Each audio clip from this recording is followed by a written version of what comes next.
opening the room.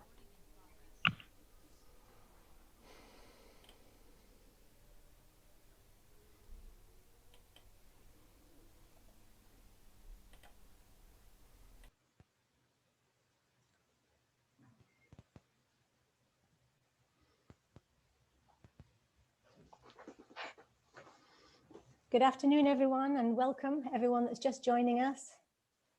We're just going to give everybody a few minutes to come into the webinar.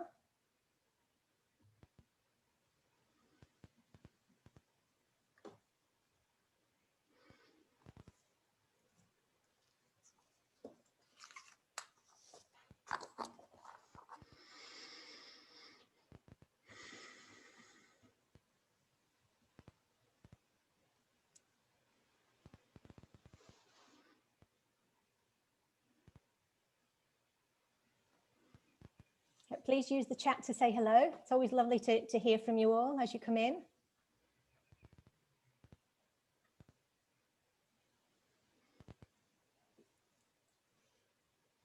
And my colleagues will be able to answer any questions that you have specifically about the ongoing webinar on the chat at the moment.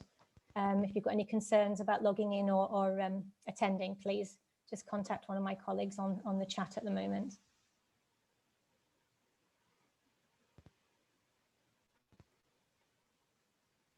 So you may have seen that Kieran and Audrey have introduced themselves on our chat. So please ask any questions that you have, and we'll be starting in just a couple of minutes.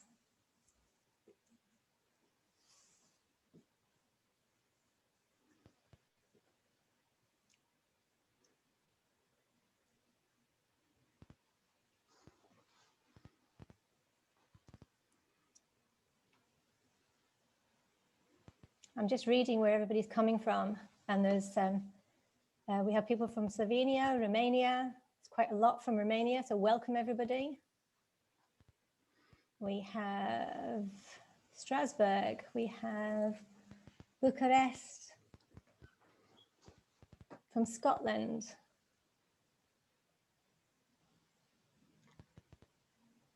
the Netherlands, from Belgium.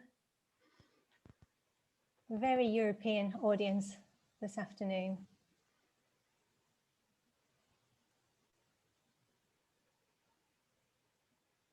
From Italy. This could be the Eurovision Song Contest as I'm going through everyone. From Malta, from Madrid, welcome everybody.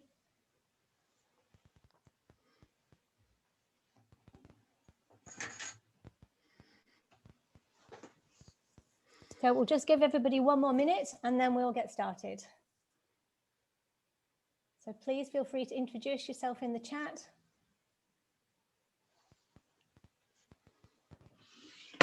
We have from Greece, from the UK.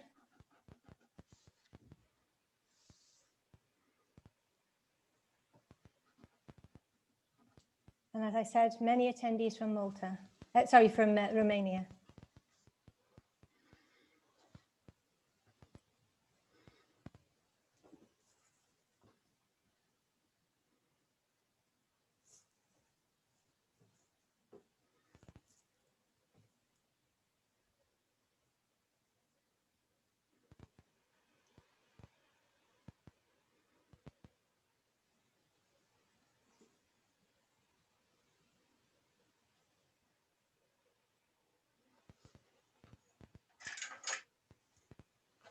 Okay, so we'll get started. So a very warm welcome to everyone today to this webinar organised by Eurochild and ICAM.net, and ICAM stands for Including Children Affected by Migration.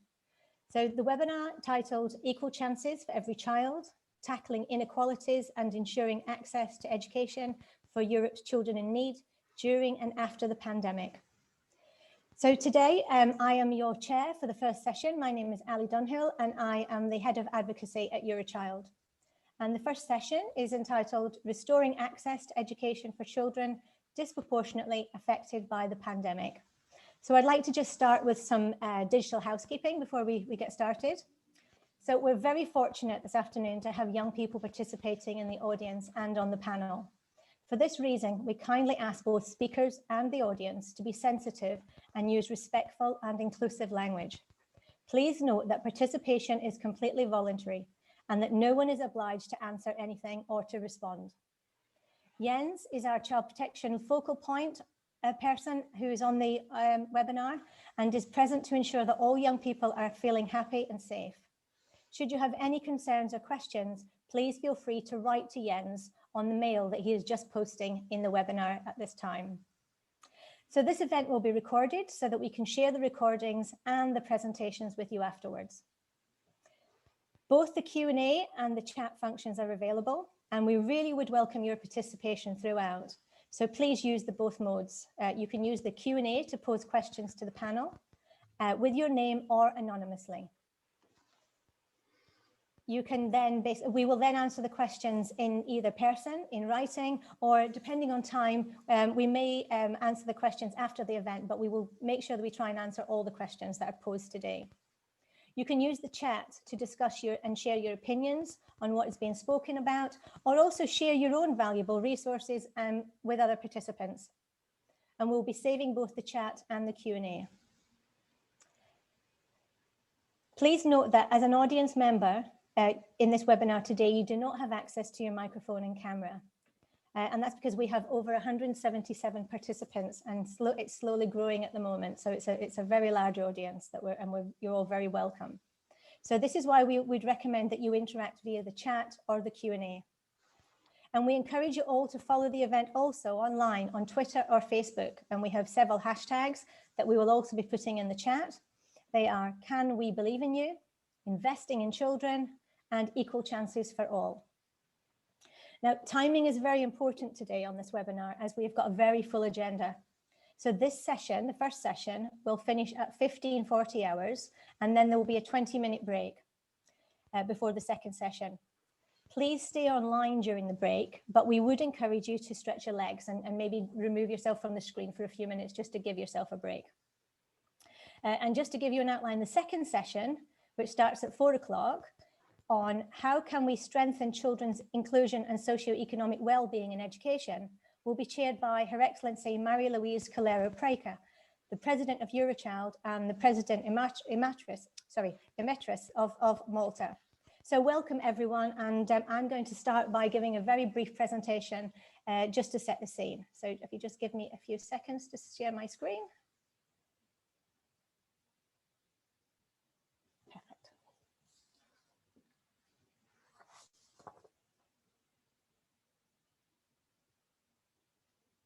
Okay, so I'd like to spend the next 10 minutes discussing why every child must have equal chances, the negative impact of the pandemic on the education of children in need. As we all remember, the pandemic began to have far-reaching effects on our lives and mental health in early 2020. The crisis has exacerbated existing inequalities, and some among us have been impacted more than others. Children have been hit the hardest. All children have been affected by this pandemic. All children have faced some disruption to their lives. However, today, we are here to talk about what it means for vulnerable children, especially those who have been disproportionately affected by the pandemic. At least 18 million children were living in poverty or social exclusion before the pandemic. And we know that there are now many more, and all of these children are at risk of being left behind. Therefore, this event today is timely and very relevant regarding the education of all vulnerable children. All children in need, all children living in poverty or social exclusion. As Eurochild, Europe's largest network of nearly 200 children's rights organisations, we work with decision makers to make sure that no child is left behind. It is great to see children alongside decision makers and key stakeholders at European and local national level here today to discuss and share how vulnerable children can be and have been supported to access their right to education, and to call on education policymakers and school leaders to place greater emphasis on the social, emotional well-being inclusion of children in need in order to ensure their equal access to education during the recovery and across post-pandemic Europe. I will begin by setting the scene by providing some examples of how the pandemic has negatively impacted the children in need. To begin with, I will share some information from our members from the Growing Up in Lockdown report. This report provides examples of how the pandemic has exacerbated existing problems of social inequality. During lockdown, many children could not fully access online education or homeschooling. This was due to a lack of access to the internet or having a weak internet connection. Many low-income families did not have computers. Therefore, children had no access to equipment or had inadequate educational equipment. Devices had to be shared by all family members for homeworking and homeschooling. Many families, especially large families, experienced difficulties in acquiring the necessary computers or other devices to meet all their needs. There is also the issue of poor quality support or learning and teaching activities that did not meet the needs of all children. There is also the differences among teachers' digital competencies. And also we must acknowledge that distance learning does not suit all children. Many parents struggle to support their children's learning. Often parents did not have the necessary digital skills needed to support online education. And just as parents in family homes struggled with homeschooling, staff in residential facilities did not necessarily have the teaching skills either. Children were also concerned about or experienced mental health issues, directly or indirectly, through their parents and carers. And there was a lack of mental health support services for children. These were felt much more strongly by children already living in vulnerable situations. The report also includes many examples of good practices that our members were involved in, and a link to the report, which I highly recommend to you, will be added to the chat. Children also provided their views on education. The Our Europe, Our Rights, Our Future report is a recent consultation with over 10,000 children aged 11 to 17 years. Children stated that they are worried about education. They were stressed and anxious, and almost 1 in 10 children from the EU identified as living with mental health problems or symptoms such as depression or anxiety. Children are calling for governments to ensure that online education is accessible to all, especially for children from disadvantaged backgrounds. And the national authorities should ensure that children continue to receive the support that they used to receive when schools were fully open. For example, some children have gone hungry as a result of school closures. Children are also worried about the lack of equality, that some children will suffer a learning loss and more vulnerable children will not be able to make up for this learning loss they have experienced during the lockdown, unless support is put in place quickly and effectively. And a link to this report will also be added to the chat. Other report suggests that these points raised by the children basically support these points that have been raised by the children. COVID-19 has not affected all children equally. It will negatively influence both cognitive and non-cognitive skills acquisition and may have important long-term consequences in addition to the short-term ones. Poverty affects educational opportunities for many children, posing financial barriers to essential aspects of their schooling. Research reports demonstrate a clear lack of accessibility to education for children in the EU, with nearly a third experiencing difficulties. These challenges not only diminish their future life chances, but also contribute to an experience of stigma and social exclusion.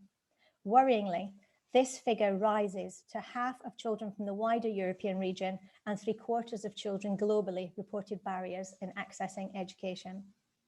And according to a UNICEF report in 2020, more than 1 billion children are at risk of falling behind due to the school closures. So just to remind ourselves, education is not a gift. It is a human right of children. The European Convention on Human Rights, Protocol 1950, Article 2 states, no person shall be denied the right to education. The United Nations Convention on the Rights of the Child, launched in 1989, Article 28, state parties recognize the right of children to education. And Article 28.2, governments are obliged to ensure access to education. Article 29, which focuses on the aims of education, and that the education of the child shall be directed to the development of the child's personality, talents, mental and physical abilities to their fullest potential. And general comment from 2001, which elaborates on the aims of education in the convention. and provides a qualitative dimension which reflects the rights and inherent dignity of the child. It also insists that the need for education to be child-centered, child-friendly, and empowering. And a recent general comment, 25 from this year, regarding children's rights in relation to the digital environment, makes clear that the rights of children are extended fully to the digital environment and insists that state parties should invest equitably in technological infrastructures in schools and other learning settings. And the EU Charter of Fundamental Rights from 2009, Article 14, right to education. Everyone has the right to education. And these have been recently enforced by the recently published EU Strategy on the Rights of the Child, which states, each child has the right to the highest attainable standard of healthcare and quality education.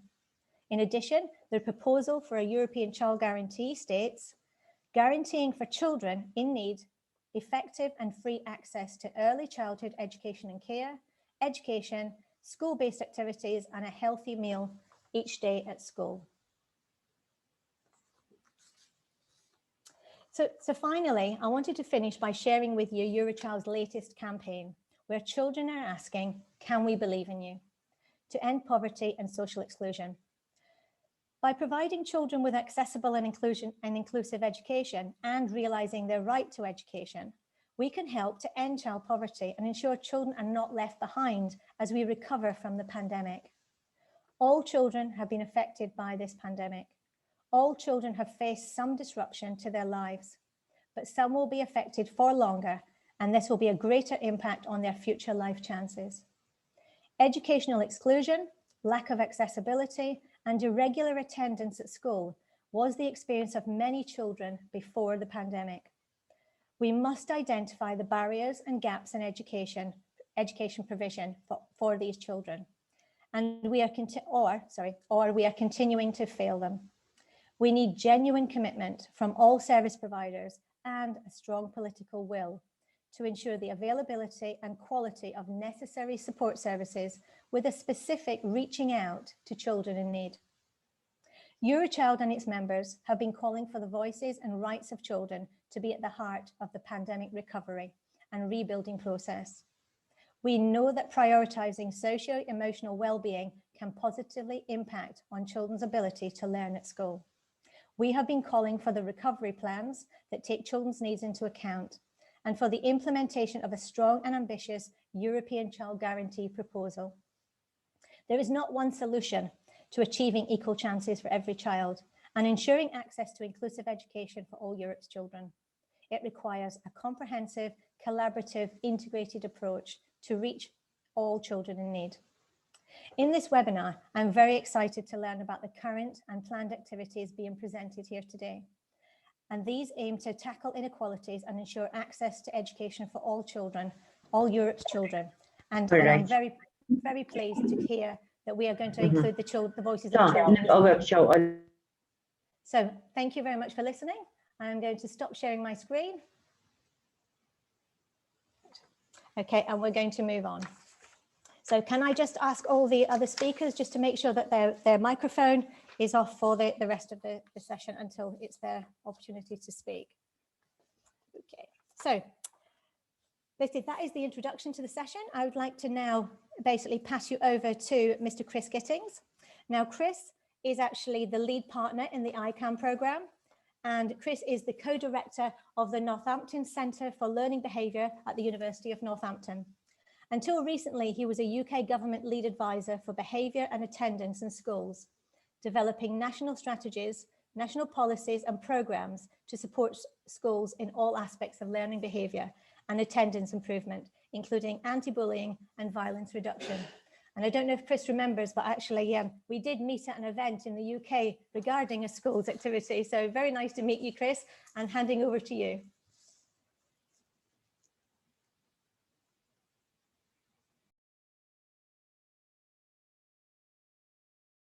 Oh, Chris, you're on mute. Sorry, can you unmute yourself?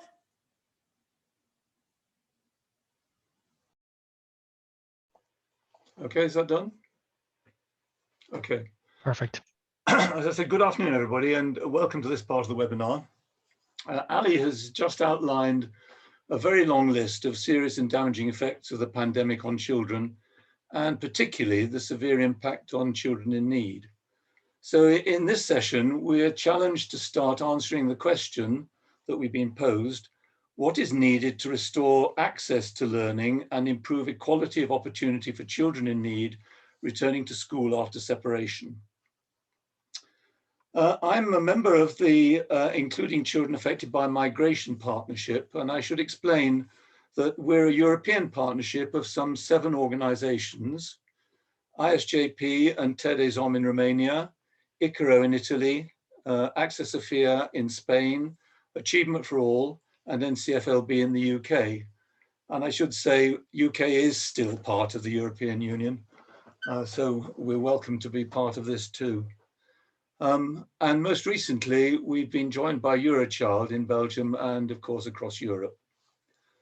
Over the last 10 years, we've been developing and delivering coaching programs to support schools uphold the UN Convention of the Rights of the Child through better inclusion for all children and improved learning behaviour. And most recently, we've developed a comprehensive program in support of the 10.5 million children affected by migration. And you'll be hearing something about the Icam program during this first session. Before we start that session, can I take this opportunity to thank Eurochild for taking this initiative and for bringing us all together to address these critically important consequences of a life-changing pandemic. It really is the damage to children's education and well-being that we're all so concerned about. And that's entirely in keeping with their inspiring mission, championing the rights of children and increasing children's influence in their communities across Europe. So to start with answering the question, we prepared a short video. And before you see it, I should explain and perhaps apologize a little. It's got a lot more text than we'd usually put into an online presentation. The reason for this is that we wanted to make a record of the key issues as a reference for everybody after the webinar, and I hope you'll find that useful. An important part of this webinar and everything we're going to be doing is going to be the follow-up. And we hope that as a result of the webinar, we're starting to produce a resource of information and advice and support that will be ongoing. So hence this video is a little more wordy than usual.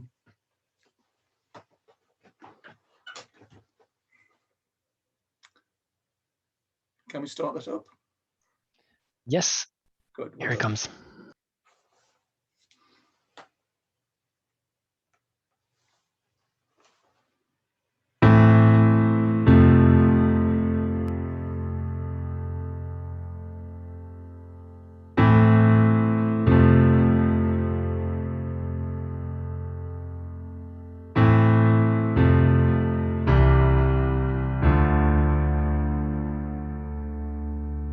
Children affected by migration, referred to as CAM, have long suffered the effects of separation and the damage it causes to their education and life chances. The experience of those working to improve the inclusion of CAM and their families in schools has much to offer the urgent initiative now needed to address the long-term damage to the education of all disadvantaged children caused by their separation from school during the COVID-19 pandemic. Many dedicated and caring teachers and child welfare workers are supporting some of the 10.5 million children in Europe who, for whatever reason, have suffered from displacement, separation or loss as a result of migration. They may be asylum seekers, refugees, economic or social migrants. They include approximately 3 million children left behind by parents who have migrated to find work.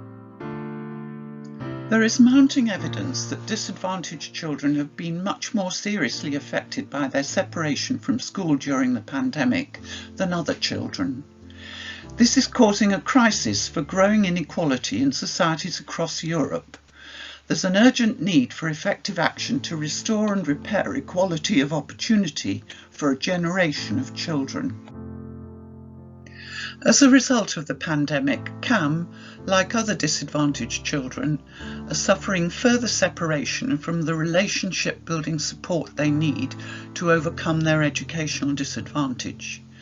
They are isolated in their families, often suffering and sharing trauma and speaking only their home language. The gains previously made to their vitally important social and emotional well-being will be lost without the further support of dedicated staff working to retain the inclusion of CAM in schools. There is widespread awareness of the problem of growing inequality and falling academic achievement, and there are many press reports.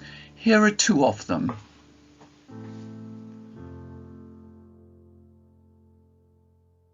In many countries, teaching online during closure of schools and the arrangements for reopening have focused on academic progress.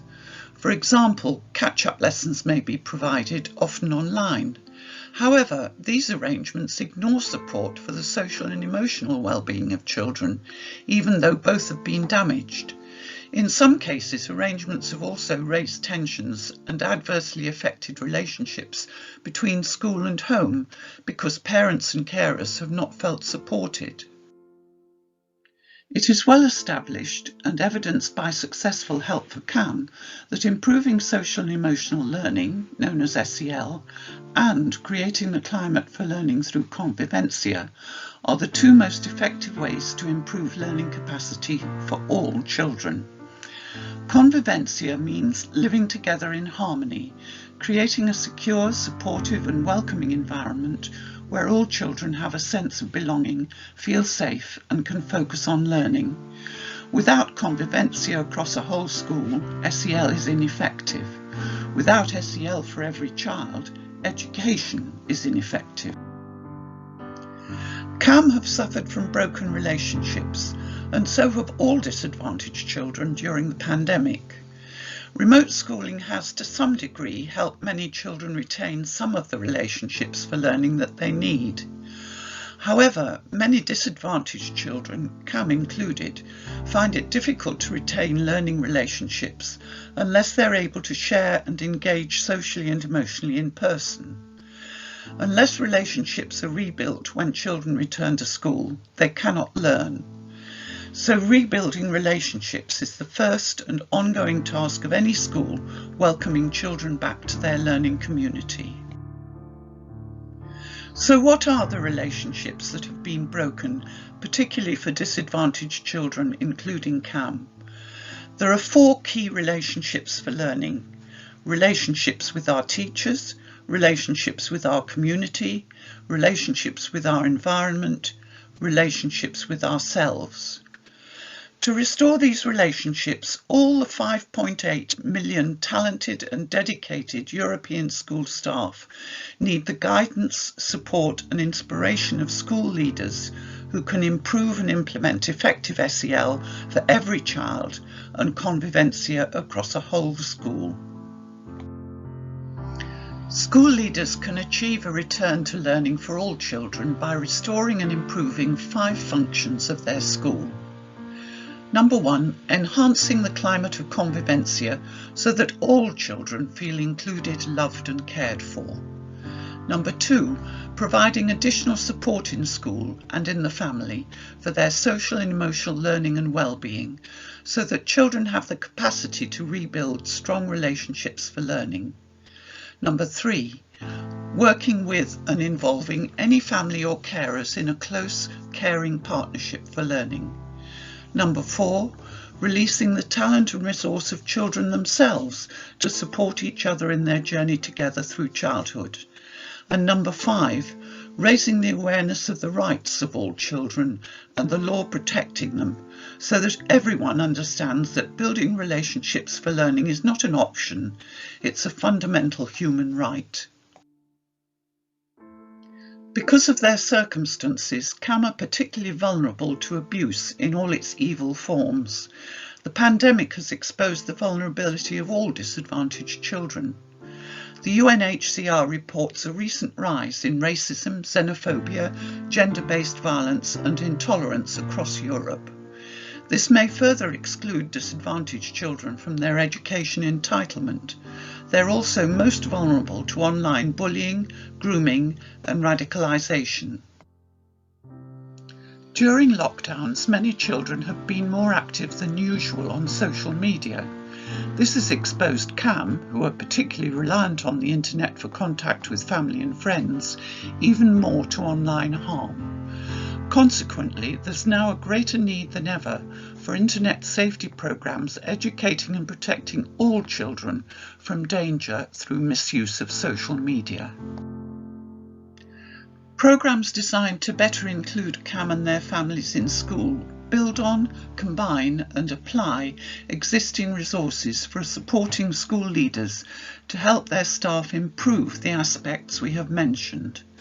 Social and emotional well-being through SEL, convivencia, parent-carer partnerships, child-led peer support, the rights of the child, racial and gender equality, and internet safety and responsibility. Furthermore, they apply best practice for efficient and effective dissemination to cascade support to all schools in a province or country. They can be applied in support of all children and their schools to restore the capacity for learning damaged by separation during the pandemic. The Icam programme is one example of the support available to achieve these outcomes for CAM and now for all disadvantaged children.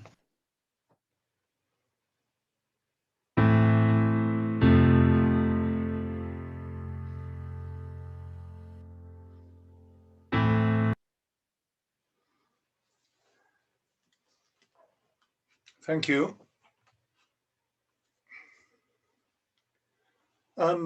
Thank you so much for listening to that and seeing it through. We're now going to have a session from Antonio and Giancarlo, and it's my great pleasure to introduce these two colleagues. They have enormous professional and personal experience of supporting children in need during the pandemic. Antonio Casquero is a teacher from Colegio San Antonio in Madrid in Spain, and Giancarlo Zanini is a clinical psychologist and cognitive behavioral psychotherapist from Naples region in Italy. And I think we're going to start with Antonio.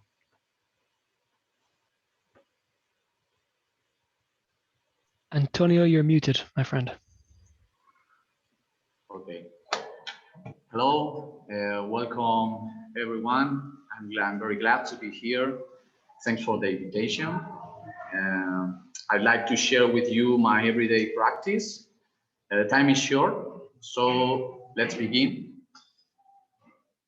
I'm going to share my screen.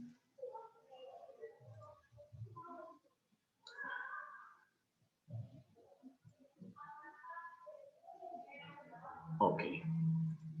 We are a small school with children from 20 different countries in Madrid, in a working class neighborhood, socially, economically, and culturally deprived.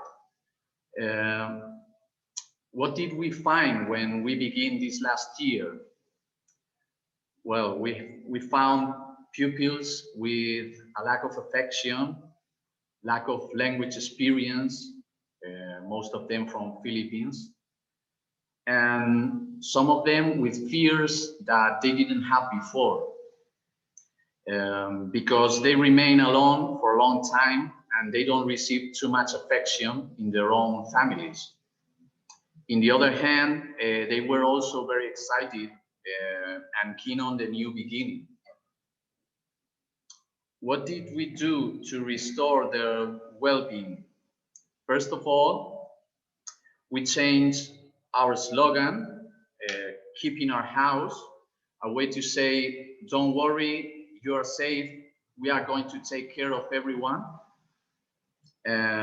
We have implemented a government project from Comunidad de Madrid called Educar para Ser, Learning to Be, where they learn social and emotional skills and provide them and their families tools to improve these abilities. To recover places without fears and providing them the feelings of belonging in a group, we have programmed outdoor excursions and special games in the playground. We have We have read the Emocionario, a book with 42 free activities to download to express what you feel. I think there is no, this book, it's not in English, it's only in Spanish, but it's a fantastic book. Furthermore, we have tried to increase the motivation and improve their feelings of convivencia in the classroom with game dynamics. Let me show you some of them. Well, this is my classroom. I'm here now, but with no one. Okay. The lockdown diary. It's an activity, it's a diary where we try to understand what we felt and what we learned in the lockdown, asking them for different items. For example, tell me 2 things I've learned, tell me 2 things I did for the first time in the lockdown, 2 things I've achieved, and that kind of things. Today I remember you. It's a mailbox in the classroom where they have to send a post to give thanks to other mates or teachers or parents or for whatever they want, and they recognize how their classmates work, feel, or help each other. And my feelings, they have to identify how they feel throughout the day. They put a color sticker that is connected with a feeling. For example, happy is yellow, sad is blue, angry is red. And as you can watch, you have to put before lessons, during lessons, before playground, after playground, and in the final class. And they learn to identify what they feel, and we have a record of all these feelings. And finally, what I call amusements, activities where they have to do a video, singing, dancing, showing their feelings for pupils in quarantine after a positive test for COVID. If we have, I think we have enough time to watch at least 2 of them. In the first one, we can watch Mai, and has to tell me a twisted tongue and a poem and a joke. And she was at home when she sent me. Okay.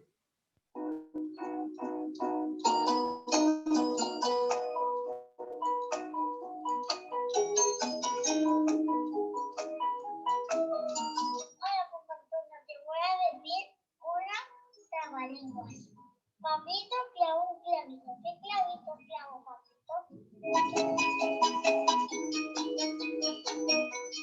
Ahora te voy a recitar este poema. 2 ositos de la nieve no se pueden resbalar. 2 amores que se quieren no se pueden olvidar. Joke. Y por último te voy a contar un chiste. ¿Cómo se dice pedo socio en chino? Chin Okay. In the second one, we wish Camila a happy birthday with draws that we did in the classroom because she was at home for a positive test.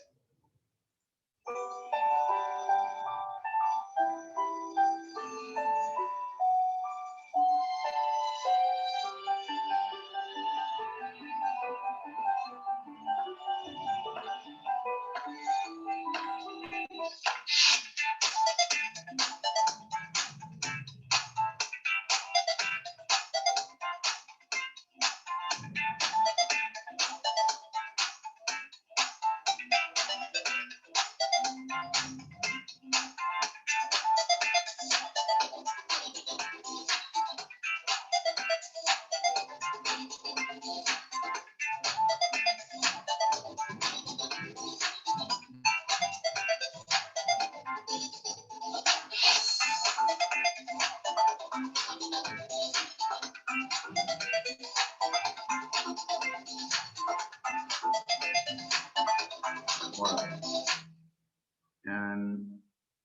the last one, in excursion.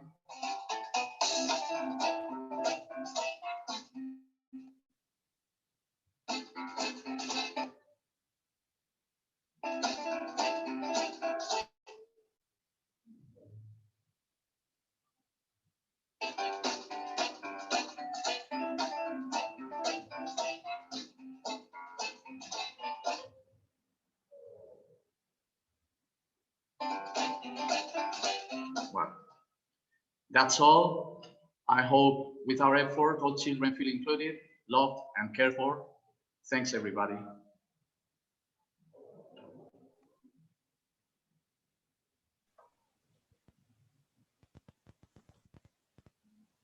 Can I just Hello? intervene and ask the speakers just to stick to their time, please? Hello, everyone. I share my screen. Yes, we can, Giancarlo. We can see your screen. Okay.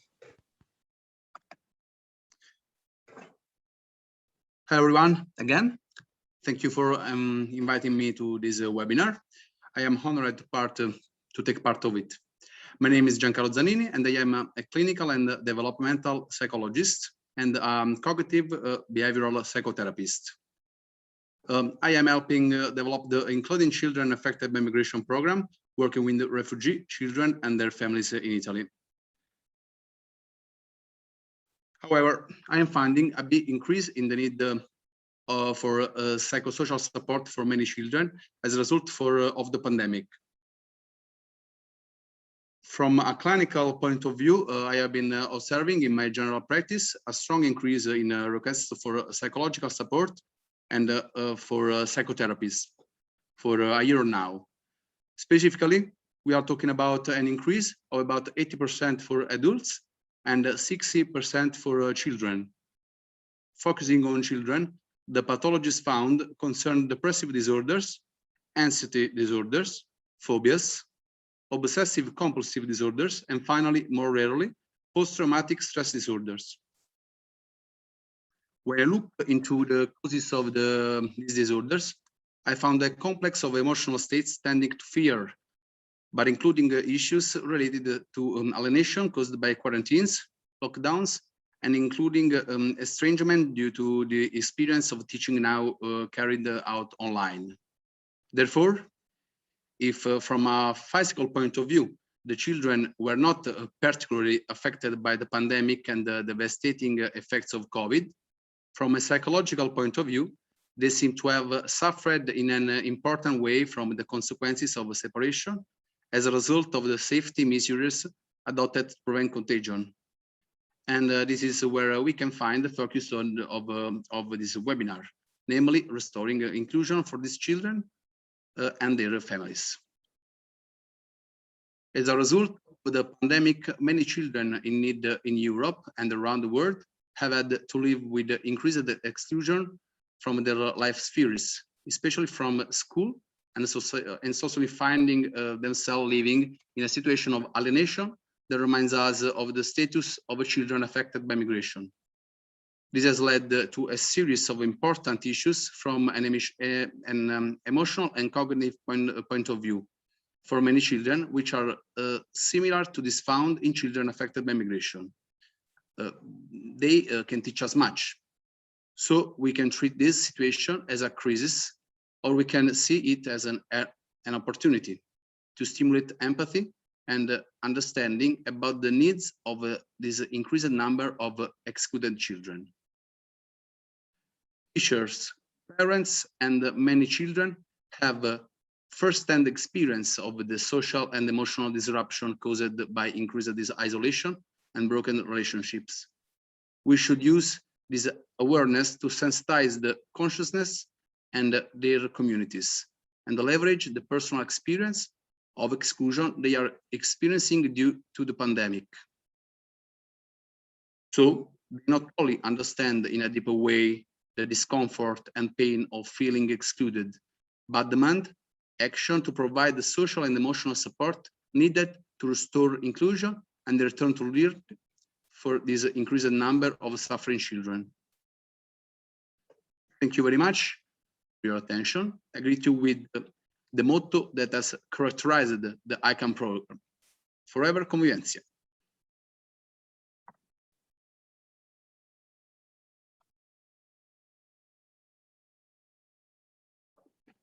Chris, you're muted.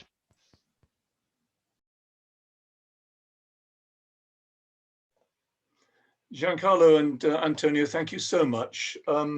You have done exactly what we wanted, and you've told us from direct experience about the issues and some of the solutions that are there. I was going to give a little summary of this first session now, but we've let you run because it was so important to hear from you. So we're going to move straight on now to the next part of the webinar, and I think that's going to be introduced by Gonzalo. Hello, Chris. Thank you very much. Thank you very much. I'm Gonzalo Santamaria, project manager of the Icam program. The previous contribution have been about what is needed to restore access to learning and improve the quality of opportunity for disadvantaged children returning to a school after separation.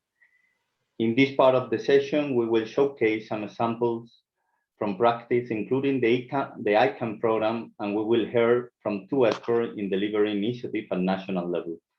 To start answering the question, how can school staff be supported to repair the damage to learning caused by separation from a school as disadvantaged children return to the classroom after homeschooling? So we will start first with a presentation showing how the Icam program provides support for school staff, working to better include the 10.5 million European children affected by migration, and exploring how the program can make a contribution to the needs of all children in need returning to school after separation. Please, the video.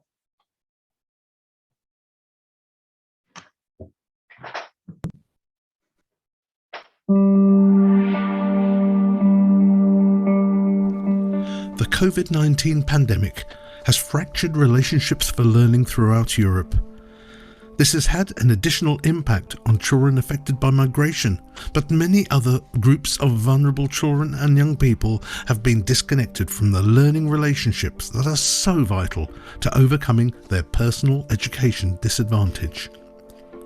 So what makes the Icam program such a powerful tool to restore learning relationships, heal fractured school communities, and support education recovery?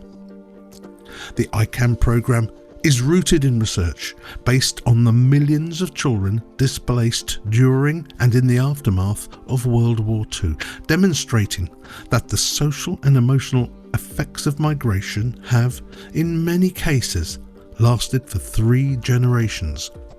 Trauma during childhood can result in parents struggling to forge relationships with their own children, affecting the next and future generations.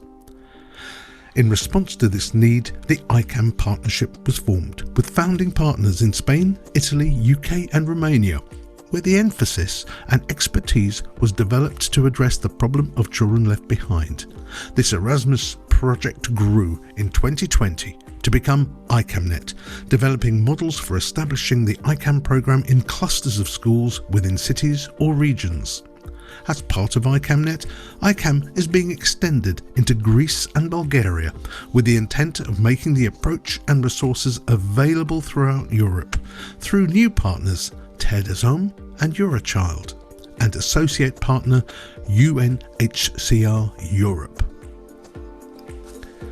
Neuroscience tells us that an anxious, frightened or angry mind will not learn effectively, and learning is the prime function of schools.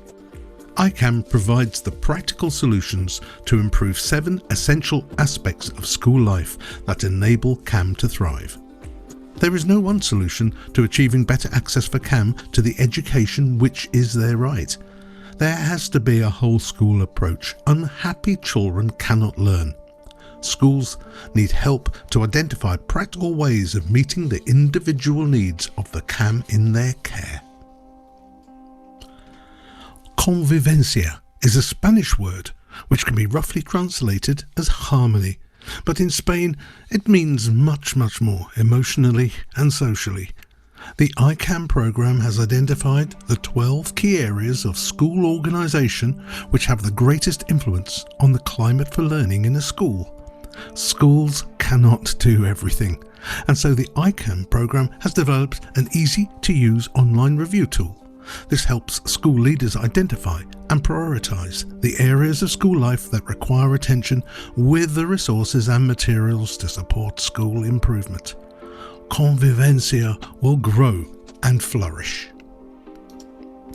The United Nations recently included social and emotional learning as one of the 7 pillars of the global curriculum, which is the learning entitlement for all children worldwide. Icam will support all children to learn how to communicate their feelings, set and achieve goals, resolve conflicts, control anger, and to negotiate their way through life's many complex relationships. Icam supplies materials for schools to run parent and carer workshops for the CAM families, supporting the growth of social and emotional resilience at home as well as in school. The whole family benefits. The topics are wide-ranging, from talking about feelings and emotions to encouraging safe and aware practice when using social media. In a school community rich in the spirit of convivencia, children are often best placed to help and support each other. Ideas and innovations from partner schools are presented to empower children themselves to be the agents of change. The principles underpinning the Icam programme are based on the United Nations Convention on the Rights of the Child, and the programme upholds the convention in its entirety. This principled commitment supports school communities to position the Icam programme into a much broader inclusive context. Schools must have clearly defined and implemented equal opportunities policies, which recognise equality and esteem for all. Finally, the Icam Partnership has developed a new suite of resources to counter the growing online risks faced by CAM and other vulnerable children, to bullying, abuse, grooming and radicalisation. These resources help children and their families build social and emotional resilience, awareness of online dangers and risk, and to develop a safe and positive digital presence. In summary, the Icam network provides a model for the efficient and effective cascade of learning, from trained international facilitators through national facilitators and school leaders to the frontline practitioners, supported at every step by a comprehensive bank of professional development resources and materials to be adapted, adopted and developed, serving the needs of a school community, its children and families. The Icam programme will help mend the fractures in learning relationships caused by the COVID-19 pandemic. By addressing the needs of CAM and releasing their potential, everyone benefits. CAM can be an amazing asset to schools and to society. Welcome to the Icam Partnership. Convivencia.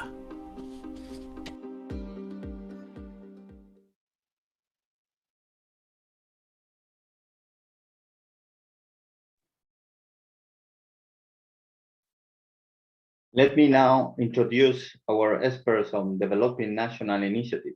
Mr. Frederick Smets, Education Officer at United Nations Refugee Agency, Regional Bureau for Europe, is in charge of developing education support and advocacy programs for displaced learners in the region. I'm Mr. Tudor Rosu, Head of Eastern Europe Delegation from Edison International Federation. Now I pass floor to Frederick and Tudor, who will help us to start answering the question, how to raise awareness, galvanize action, and disseminate resources and coaching for application in schools and in the home. Please, Frederick. Hi, everybody. I hope everybody can hear me. Maybe Gonzalo, you could nod. Hi, Frederick, you're a bit quiet. Could you try to turn up the volume of your mic? How about this? Fantastic. Yeah, I have a volume knob here that I needed to turn. But there you go. Anyway, thank you very much, first of all, to Eurochild for inviting me to speak a little bit today. I understand that we are in a bit of a rush in the sense that we have very limited time. So I'm just going to share with you a few initial insights on how we at UNHCR are trying to work and how to make our programs in education as effective as possible, especially in pandemic times. So let me first very quickly tell you that refugee children are obviously a subset of children affected by migration. Children affected by migration hail from very different countries, very different contexts and things like that. What's specific about refugees is, of course, that they come from countries of conflict of war, countries where people are being persecuted, and that's the reason why they flee, and that's also the reason why in international law they are protected, and they can fortunately go to another country to live in safety there. One of the basic rights of international refugee law is that children that flee to another country also have right to access to education. So that's a little bit of the subset of children we're talking about here.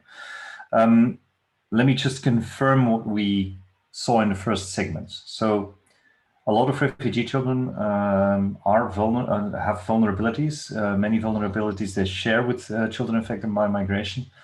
Many refugee children fall into that vulnerable groups. So that means they are affected by the digital divide, which Ali described in the beginning as well. They don't always have access to Wi-Fi or wired internet connections, or to laptops, tablets, or phones. This has to do to a large extent with the living conditions in which you can find refugee and also asylum-seeking children. A lot of them will live in asylum centers, in collective facilities where there's no privacy. This is mentioned by previous speakers as well. So that's something that's very specific for asylum seekers as well. They all, unfortunately, a lot of refugees also live in substandard housing environments where they have to share living spaces with a lot of people, and we talked about this. So it's very difficult to follow an online lesson if you're in that condition. Now, I would just specify a few more things here, which is movement restrictions have been very devastating, specifically for asylum seekers as well. So I'm doing a little bit of research actually now, and I'm doing a whole series of interviews with teachers across Europe that work with refugees children specifically, where I hear time and again that teachers do not get access to asylum centers to deliver laptops, for example, where teachers and social workers do not get access to the refugee children because there's all lockdown in an asylum center and things like that. So you can see that some of the problems we've seen in the first segment are actually much worse for refugee children, even just because of the living conditions in which they find themselves. Another very important and key thing, which is shared by Icam, but which is also worse for refugee children, is they depend very, very much on a language learning support system. So many refugee children have to, of course, go through welcome classes or preparatory classes before they actually get into regular classes. But in addition to that, what is specific for refugees is that a lot of these children have been out of school for many, many years because of the fact that they've been living in a refugee situation for a long time. And so they're often still learning fundamental skills like numeracy and literacy. And we see, and that's a specific thing for refugee children as well, is that that quite a few of them have an interruption in those fundamental skills for learning. Another and last thing is collapse of mental health and social support services. One thing that is very typical for refugee children is that a good deal of them unfortunately suffer from stress and trauma because of having lived in conflict and because of a perilous journey to safety in countries in Europe, for example. Now, any psychologist will tell you that providing therapy to these children needs certain continuity. And we've seen, unfortunately, in our practice at UNHCR, that a lot of those mental health and psychosocial support services have collapsed effectively. Now, the topic of this segment is how can we actually support school staff when these refugee and asylum-seeking children return to school, and how can we make our programs effective? Let me just first warn you that this needs a lot of commitment and a lot of time and a lot of effort by the teachers in the schools. So this is not something that we are going to do overnight. That is, I think, the key message that I want to bring to this discussion today. The effects of gaps in learning and gaps in psychosocial support for refugee children have been severe, and it will take a long time for these gaps to be filled and for these children to catch up on them. So one very important thing is to re-establish contact with these children and to make sure that you take enough time to really value and take time for re-establishing those social aspects of learning. And I think previous speakers have spoken to that as well. For us at UNHCR, this always includes the refugee parents as well. So it is very important that, and I think some of the previous speakers have referred to this as well, but specifically for refugee children, I cannot tell you enough how important it is to reintroduce them very thoroughly again into the host community, because the host community, a school community for refugee children, is much more than just the place where they learn. It is the place where they have friends. It is a place where they build very essential social skills, and it is a place where they also work on their integration and inclusion into that new country in which they've ended up because they were forced to flee. So one of the things that we recommend to country operations in Europe is to work with schools and with education systems to organize these re-establishment moments of social aspects of learning. Another thing is purely organize catch-up and additional learning possibilities for these language learning, because one of the problems that we're facing now is a lot of these refugee children that return to school, they are approaching the end of the school year, they have to be graded, they have to be evaluated, and at that point teachers have two options.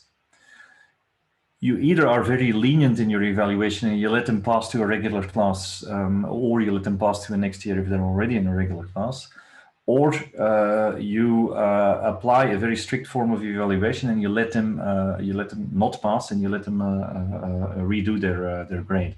Now, it's very important, and that's also something that we are recommending to teachers in schools at the moment, is that when you work with refugee children, find the middle ground. It is of no use for you to grade a child that is learning languages, a refugee child that is learning languages very leniently, and then see 1 year later or in the next school year that child will end up in a regular class where he or she does not understand anything of the thing. So grading is a very, grading evaluation, passing grades, that is a very, very sensitive thing that you need to pay attention to. Then a last thing that I would say is to really foster and reestablish those contacts that you have with the whole school environment. So the contact with refugee parents, I cannot say this enough, is of crucial importance, because refugee parents also benefit from that school community, and that benefits their integration as well. Why? Because they learn to know the host community. They get to know other parents, they get to know other children and things like that, and they also get to know let's say the culture and sort of the way of interacting with that host community through the school. So that's very important. Now, what is the key to success here? The key to success is a few things: thinking long term, making sure that you build a network where you really invest a lot of time with each of the schools that you work with. So it's not, we cannot now say that, okay, just by dint of, providing some teaching materials to schools in a digital way, without then really working with those schools and making sure that they set up programs, that this will be effective. This needs a long-term follow-up and to see, and it needs an evaluation also of the effects of what we're actually implementing. A last thing I would say as well is, we need to look forward, and we need to make sure that we introduce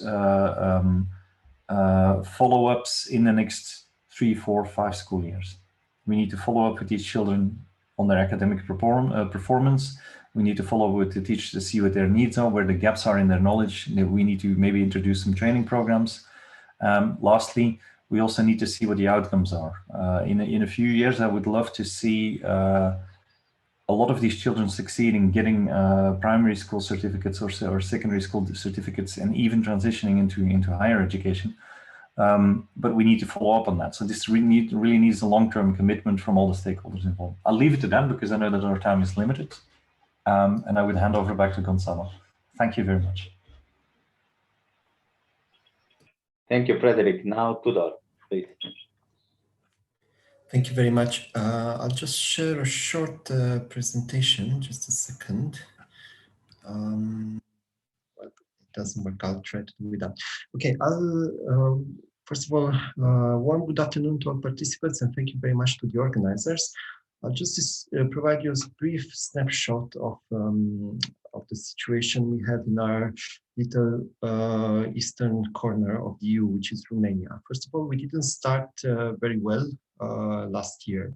When the pandemic hit, unfortunately, we had some big gaps in our education system. Almost half of the population is in the rural area, which means that they face additional challenges or more complex challenges in participating in the schooling program, and also on behalf of the practitioners to carry out their mission. Then we had about 3.5 million children of schooling age, but we only had 72%, about 72% of them enrolled in schooling programs. I talked in the beginning about the factors of vulnerability. They're pretty much the same: poverty, risk of violence and abuse because of the context children live in, also living in crowded households, sometimes two or three generations under the same roof. And one other quite particular situation is that of children left behind. At least one parent is living abroad for long term and working there, and children are remaining in the country of origin. On top of that, there are the COVID-related factors of vulnerability that we've seen in the last 12 to 15 months.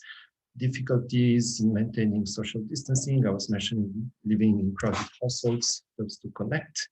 Economic uncertainties of families, a lack of specific hygiene and protective equipment, as you've seen, this is quite needed in everyday life. Now, just moving to the solutions that we can suggest, because time is of the essence. First of all, we need to emphasize the support programs for children, parents, legal tutors, and professors. These need to happen on an ongoing basis because we have little visibility on when a crisis will hit again. And they are also, of course, needed in this everyday functioning of schools and the life of students. We saw that there's limited digital competencies of pedagogical staff, and last March, when this came to be tested, it became quite obvious. Again, programs need to be started in advance. We need to account in advance for such situations, and we also need to use this to mainstream such programs in order to fulfill other needs outside the crisis period. What we've also seen that we have children, but also professors have precarious access to technical equipment in order to perform online schooling. They don't have enough laptops or good ones, they don't have enough tablets. And we've seen authorities rush to provide this, sometimes with more success, sometimes with limited success. But one recommendation that could be made is that infrastructure, yes, we do need that, but we need more than that in order to have an efficient schooling exercise. We also need programs and training for educational staff. We need to provide them with capacity, with knowledge, and with support. And these two should go together. Infrastructure alone is definitely not enough. What we've also seen is that we need to have other types of services, social assistance, medical services, continue in parallel with the schooling exercise. And because the lack of one can definitely affect the other. One thing that's probably wasn't emphasized enough is that we need to provide increased capacity for pedagogical staff. We saw in our own daily lives that working online sometimes takes a bit more of our effort. We need to dedicate more time or capacity. Is the same for professors, and this needs to be acknowledged and provided for. And I would end up with just one recommendation, is that in the information that I try to present, but also what's available, is that you see a lot of approximates. About, for example, there was one information that about 40% of children from rural areas did not attend online schooling. We need to take out this preposition approximately about from the entire conversation, which means that we need to focus on a more ambitious and efficient data collection exercises in order for us to identify proper solutions to the problem. Thank you very much for your time.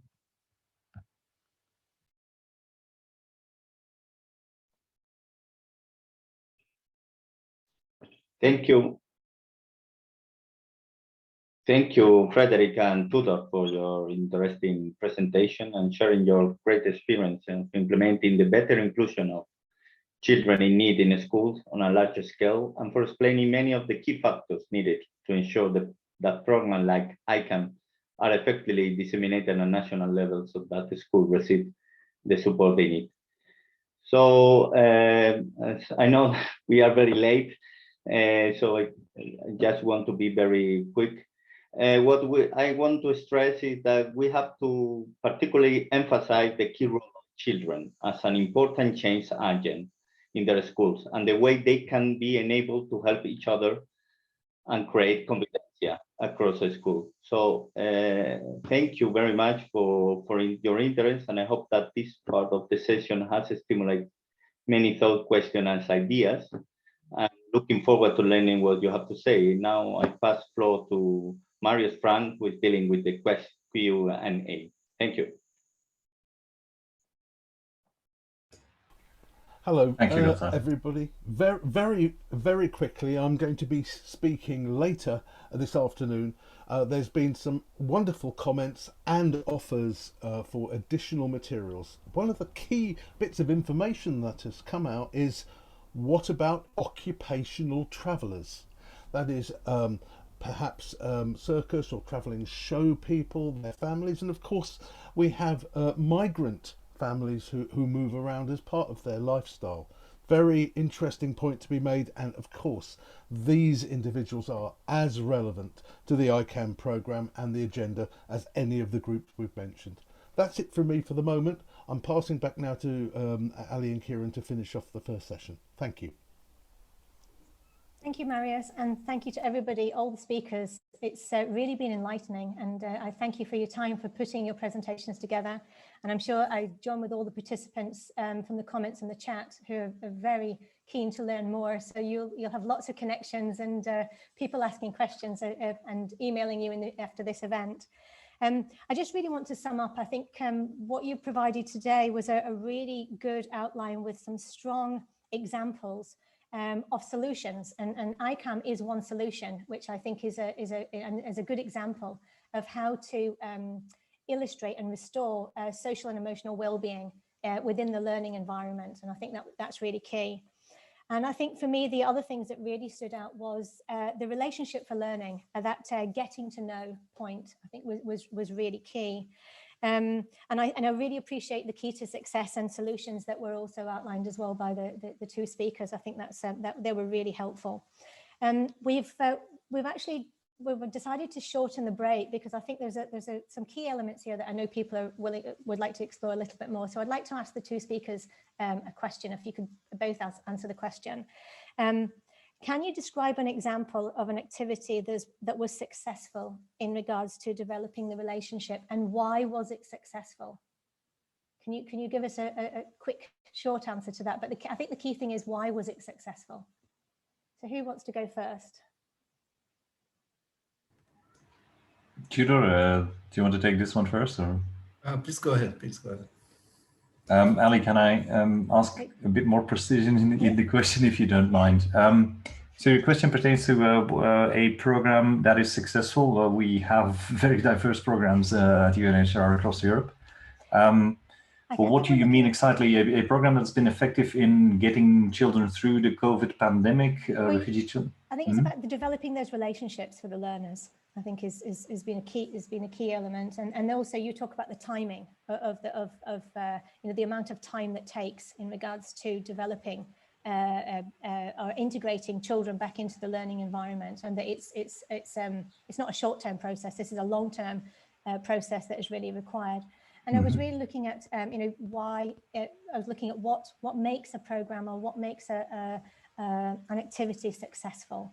Yes. In regards to returning children to learn. Well, let me just give you a blanket example of where UNHCR has supported some refugee children during the pandemic, actually, across Europe. So one of the situations that we faced, especially in Southern European countries, and Greece will spring to mind, of course, as an example, because that is actually the only country where we still unfortunately have refugee camp situations, where the access to online learning was completely non-existent because there were not even schools there. I mean, you're talking about a refugee camp situation, but also in schools and in asylum centers especially, we were confronted with a lot of situations in several European countries where, first of all, there was that acute need for bringing that hardware in. So that's, we're not even talking about reestablishing human relationships and things like that. Where we actively supported teachers in reaching out, for example, to organizations that could bring in hardware and could make sure that that children in asylum centers could access the hardware. Okay, that's step number one. Now, the steps after that actually basically completely and utterly hinge on a good follow-through. And what I cannot, you're asking about what makes this program successful. It is making sure that it's funded to the end. That's the first thing. Second thing is make sure that a project team is constant enough and make sure that the same people keep on working on the same thing. So I'll give you an example of there was, for example, a primary school teacher in Belgium. She had, we had recommended that she contact an organization in Belgium. She was working with a number of primary school children in primary education, a group of, I think it was about 12 children that were housed in the local asylum center. So this teacher took the initiative. She reached out to us and she said, well, you know, I want to get some laptops to these kids because they're in a lockdown in their asylum center and I want to keep teaching them. Okay, yeah, well, that's good. So we brought them into contact with an organization in Belgium that could actually provide the laptops. The second thing is teacher goes out there. A teacher wants to bring secure these laptops, wants to actually go teach her children again. These were children with not only language needs, but numeracy and literacy needs. So these were children that were out of school for a long time. And she was completely and utterly denied access to the asylum center because of the asylum center said, well, you know, because of the hygiene rules and things like that, you cannot have access to have extra learning and things like that, because that teacher wanted to actually add not only bring the computers, but also organize some lessons there, because for these numeracy and literacy lessons, especially, she worked in small groups and it was essential that she would be there in person.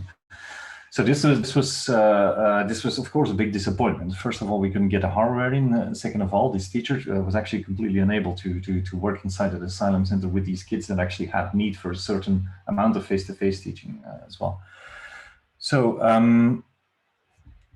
UNHCR couldn't really get involved at that point, but as we remained in touch with that teacher and we followed up with her, and she persisted, and then she succeeded in convincing actually that asylum center that she should get access to teach children. So that's the first thing. Then they returned. So then the lockdowns were finished, and then they returned to school.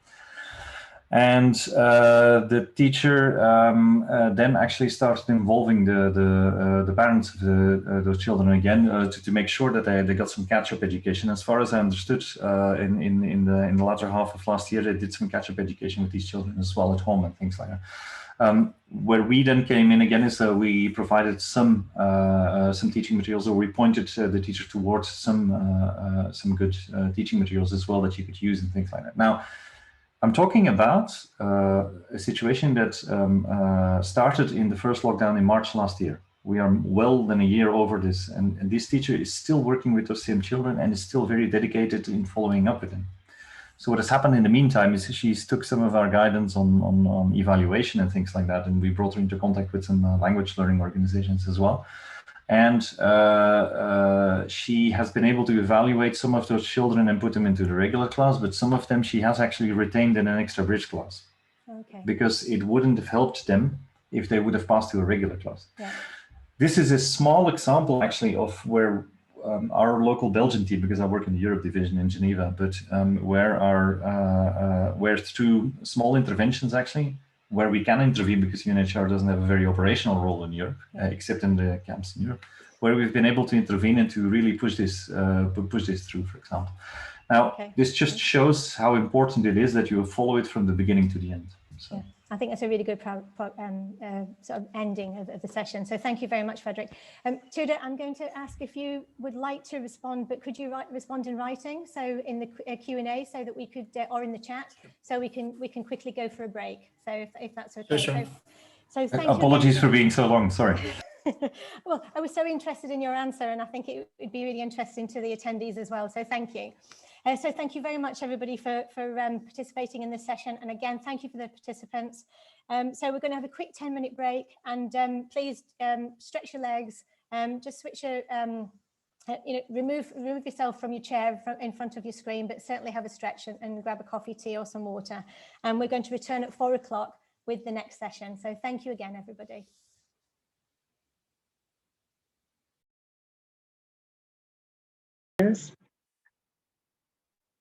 The Icam project is an excellent contribution that is working to bridge the educational, digital, and social divides that have unfortunately widened by the COVID-19 pandemic.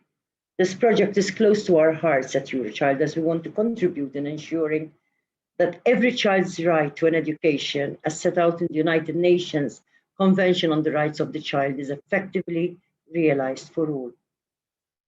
Now I would like to remind everyone of some housekeeping rules that have been already mentioned at the beginning of the event and relayed also in the chat. So please use the Q&A function to ask questions for the speakers. This is an inclusive and accessible webinar for all. We are fortunate to have young people participating in both the audience and on the panel. And for this reason, we kindly ask both speakers and audience to be sensitive and use respectful and inclusive language. Jens is our child protection focal point and is present to ensure that all young people are feeling safe and happy. Should you have any concerns or questions, feel free to write them on the email posted in the chat, jens.ladekar@eurochild.org. And now, without much further ado, I would like to introduce our last session. As we all know, every child has the right to an education. We are here today to explore ways in which we can work together, providing equal opportunities for every child. We need to ensure all children receive an education. We want all children to develop their personalities, talents, and abilities to the full.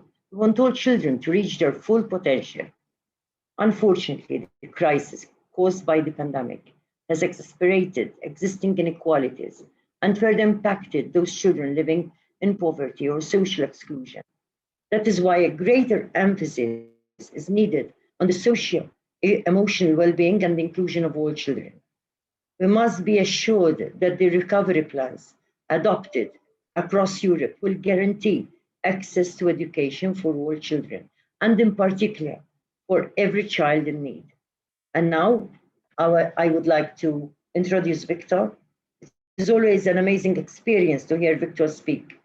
Victor is a member of the Eurochild Children's Council, and he will provide us with some opening remarks. Victor, the floor is yours. Or rather, the screen is yours, Victor. Thank you very much, Madam President. My name is Victor Chenka. I am 17. I'm originally from Romania, but I have lived in the UK and I've been representing the Eurochild Children's Council for about 2 years now. Today, I'm going to making a few remarks and giving my opinion from a young person perspective on the issue of child participation, children's rights, and children's education. I'd like to begin by saying that children are the future, children are the hope of society. They're the generation that is to come, which signify change and improvement of our society. However, I am here to remind ourselves that whilst children are the future, they are also the present. That in order to progress ahead, we must acknowledge our past, live your present, and then become the future. What is unfortunate, excuse me. What is unfortunate is that the children of today won't be considered the future, but they'll be considered the COVID generation, a generation that does not inspire hope or empowerment of children. They'll be known as a generation who didn't do exams, or a generation that stayed at home, which will lessen their impact in the world. We need to change this. Children are important now. Children need help and support now. Children need to be inspired now. I don't think children and young people ever needed more help than now, and we must not abandon children. It is our duty to raise awareness, to influence and generate new ideas of change to benefit children. Why? Let me remind ourselves why. Because inequality, youth poverty, uneven access to education exists. It has existed before, it exists now, and it is worsening. In the forms of children not having laptop to use online learning, children not having digital literacy to work online, language barriers for newly emigrated children having to work online, and old systems of education which are not fit for the needs of the current world. Ladies and gentlemen, disparities are getting larger. Children feel abandoned, and as a result, we must take action. Our goal needs to be for no child to feel left out and to give the best start in life possible to every single child, regardless of gender, ethnic background, financial status, or sexual orientation. We must tackle this for the benefit of our generation and our future. Thank you. Thank you so much, Victor, for those inspiring remarks. And well, the COVID generation, let's make it the generation that has been effectively supported to overcome long-standing inequalities, but further inequalities that was and are caused by the pandemic. So let's work together to ensure that. And before I pose the first question to our panelists, I would like to remind the participants to type your questions into the Q&A function, as we are reserving some time for a Q&A after the panelists finish their individual interventions. And now I would like to introduce our inspiring panel. Victor, we've already heard his introduction, but he will also be on our panel to continue to inspire us this afternoon. Chris from Icam Partnership, Brecht, Director of the City of Ghent's Education Center and Eurocities Network member, and Michael, Head of Unit for Schools and Multilingualism, European Commission Directorate General for Education, Youth, Sport and Culture. And now this is the question for you. So how can Europe's schools be supported to achieve the improved inclusion, social and emotional well-being, and access to learning for disadvantaged children in the pandemic? So who's going to start? Shall we start with Victor again? Yes, sure, I don't mind. Okay, so it's me again. So I've already said that inequality and the limitation of access to a good education exists, unfortunately, in the current education system. I believe that, COVID-19 has not only exposed the flaws of the current education system, but it has unfortunately worsened the situation and has made it harder for children to progress and grow as individuals. To name a few of the things that I have said again, and I will repeat myself, but only because these are the real facts and these are the real problems of our education systems that face children. Children that don't have laptops to use online learning. Children that don't have digital literacy to work online. They have language barriers for newly emigrated children having to work online. And the old system of education, which is not fit for the needs of the current world.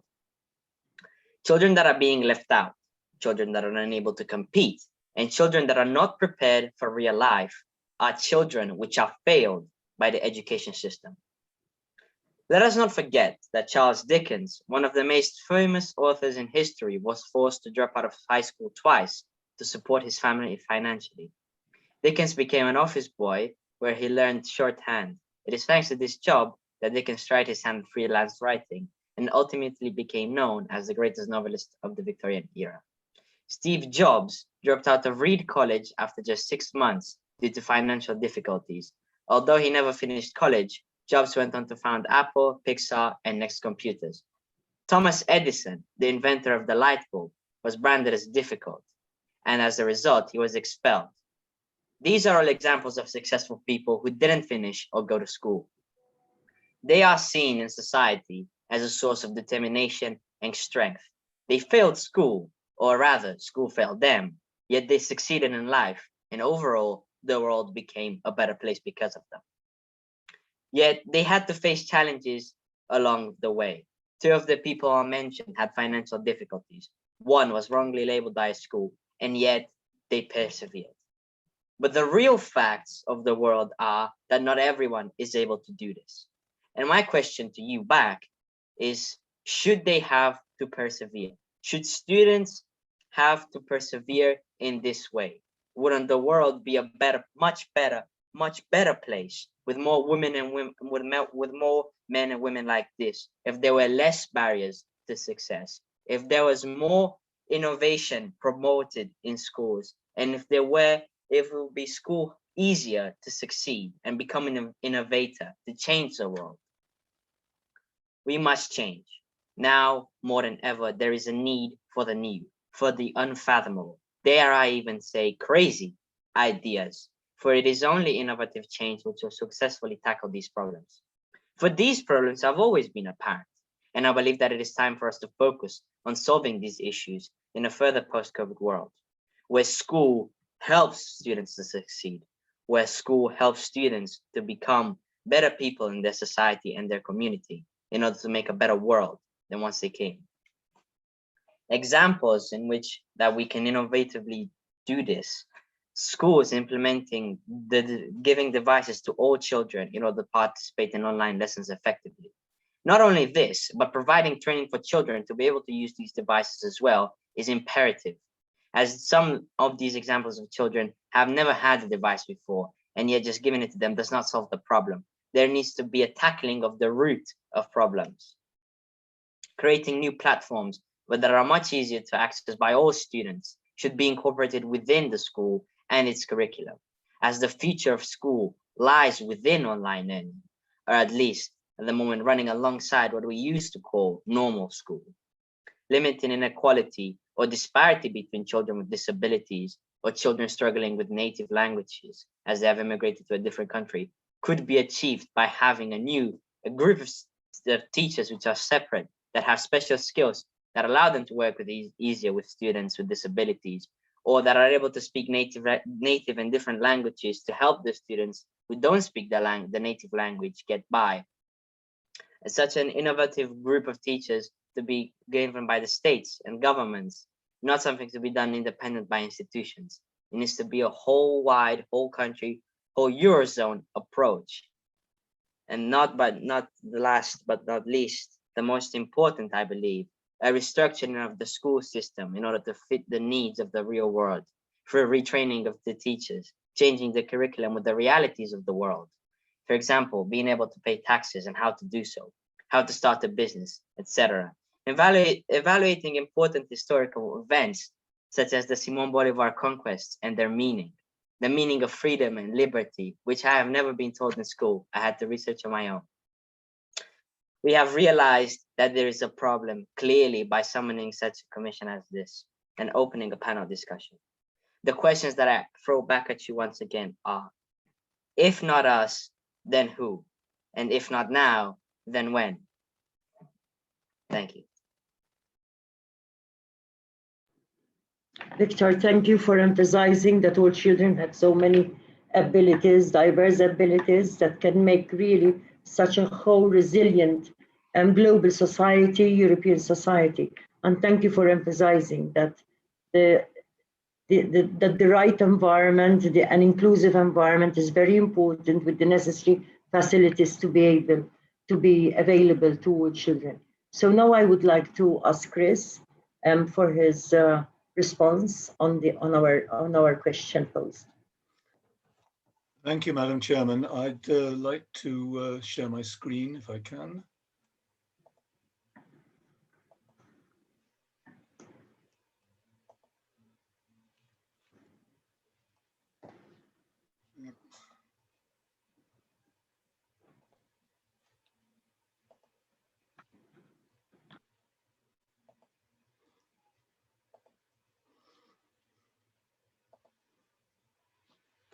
There we go.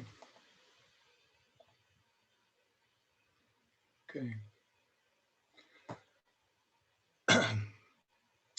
Well, I mean, I don't know how anybody can follow Victor in terms of raising the challenge. Victor, that is so powerful and so right in terms of what we need, in terms of the question we've got to face is as Marie-Louise mentioned, how is it that we can support school staff to achieve what you are not just saying we got, but demanding we have to achieve.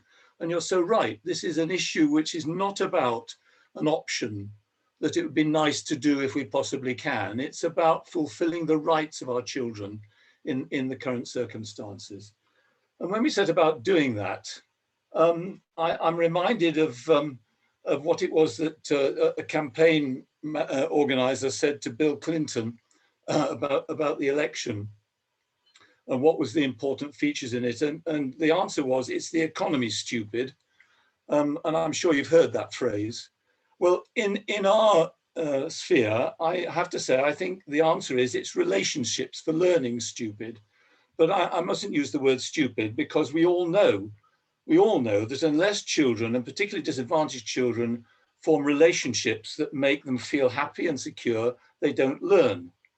And in the previous session, we've explored the need for restoring relationships for learning before children, and particularly disadvantaged children, can be included in school and their education can be safeguarded. And for that, we need to increase the ability of schools to build and sometimes rebuild those relationships for learning that have been broken. That's what the program that we've been talking about, the Icam program, attempts to do in many ways. When I was a head teacher, I had this quotation from Benjamin Franklin on my desk. Not that I want to promote American politicians' views, but I do think this is a very clear message for anyone wanting to help children return to learning. Thinking back to my teaching career, I have to say that for almost 20 years, it was before I realized that my job was not to teach, it was to help children learn. Yet all my training as a teacher and the focus in schools I had was all about how to teach better, not about how to help children learn better. So now that many children, and particularly children in need, have lost education, and in some cases suffered increased mental problems, social deprivation, and a range of horrendous experiences, there's an urgent need to have the damage repaired. We don't need only to provide extra taught lessons, we need to help schools focus on their core task, promoting learning. And that has a different emphasis, a focus on repairing the mental state of children so that they're ready to learn. And that means, one sec.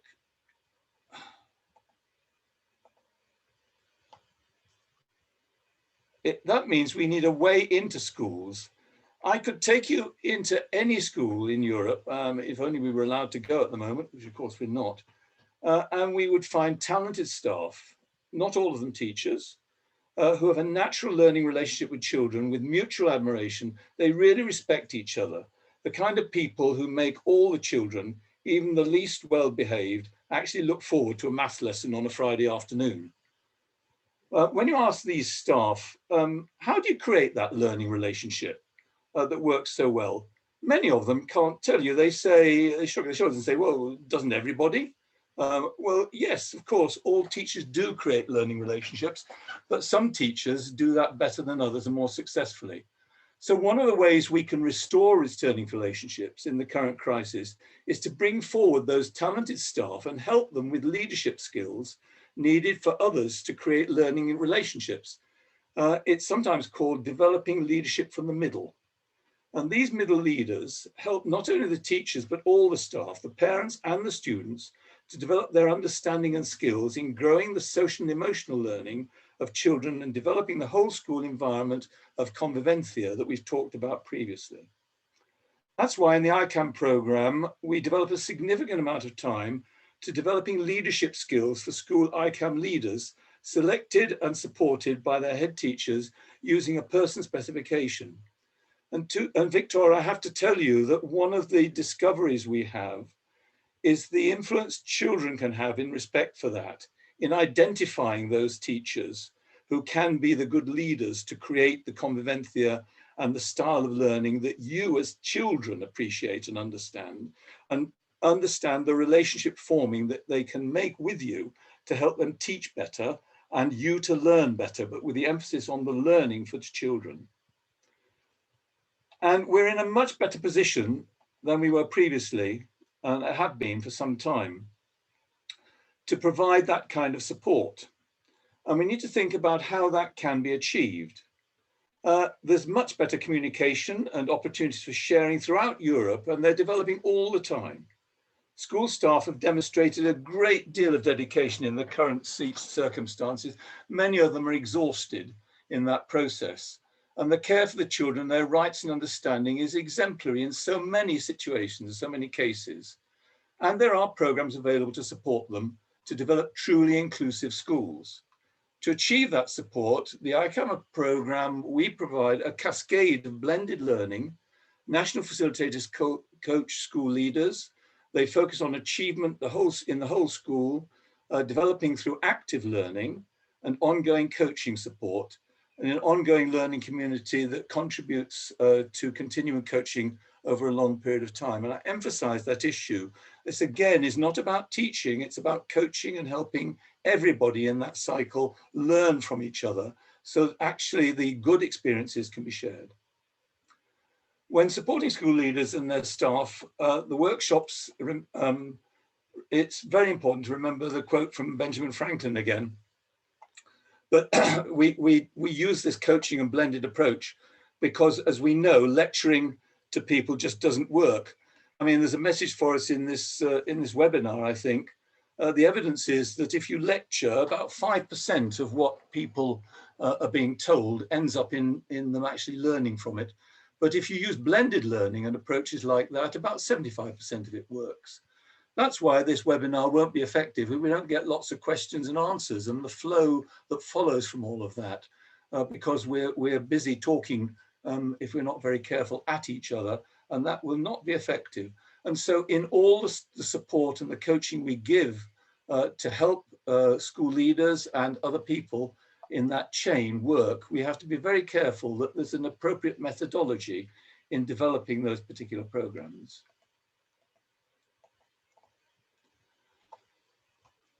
And I think this has been emphasized so much, but it is so important.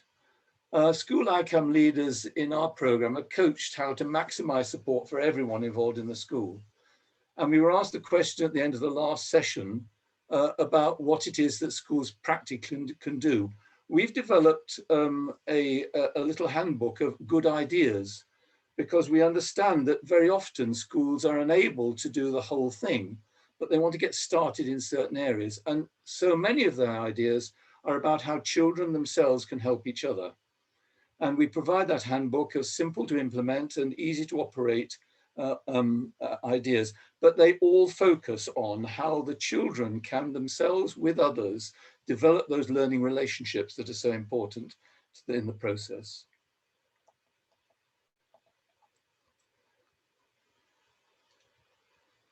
And furthermore, in providing support for schools, we should encourage them all to see the pandemic as not only causing a problem, it provides an opportunity that is much needed to improve inclusion of children.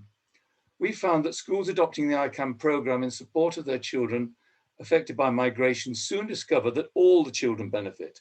If all members of the school community recognize the importance of convivencia and partnership and socio-emotional learning and ensuring the rights of the child, and if they work together as a community with parents, staff, and students all involved, it can transform the school.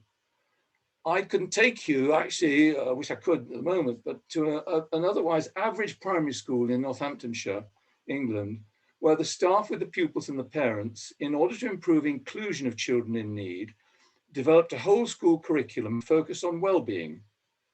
The results were amazing. They are in the top 10 academic test results in the country. And they did it through that approach that we've been emphasizing and talking about, building relationships and helping children's well-being before they can start learning effectively.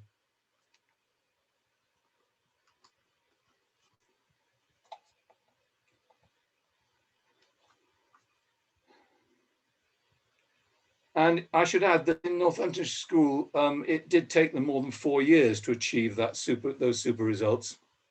And they weren't in a situation of being exhausted by the pandemic. That's another important lesson for us. We have to be realistic. We have to be realistic in everything we do. Bold and ambitious plans don't happen and don't fail. That's why we need to emphasize that there is, although it's been mentioned, this is a long-term issue that we're working with. Although that is the case, we have to think in terms of the future and how to be realistic in what we achieve and do.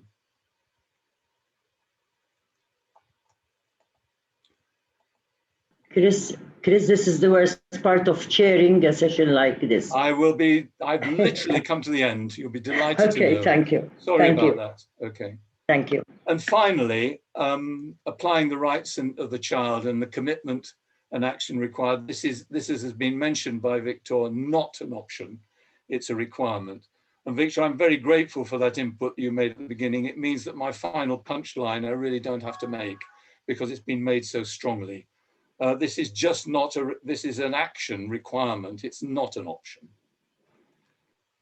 Mary-Louise, that's my opening statement, so to speak. Thank you, Chris. I really would like to thank you for bringing up a very important point that schools should be a hub to develop relationships, the convivencia, living in harmony, social and emotional well-being, and also emphasizing on a motivating methodology for learning and child participation. We at Eurochild, child participation is at the core of whatever we do. So, well, Victor is a living testimony to what we mean by child participation.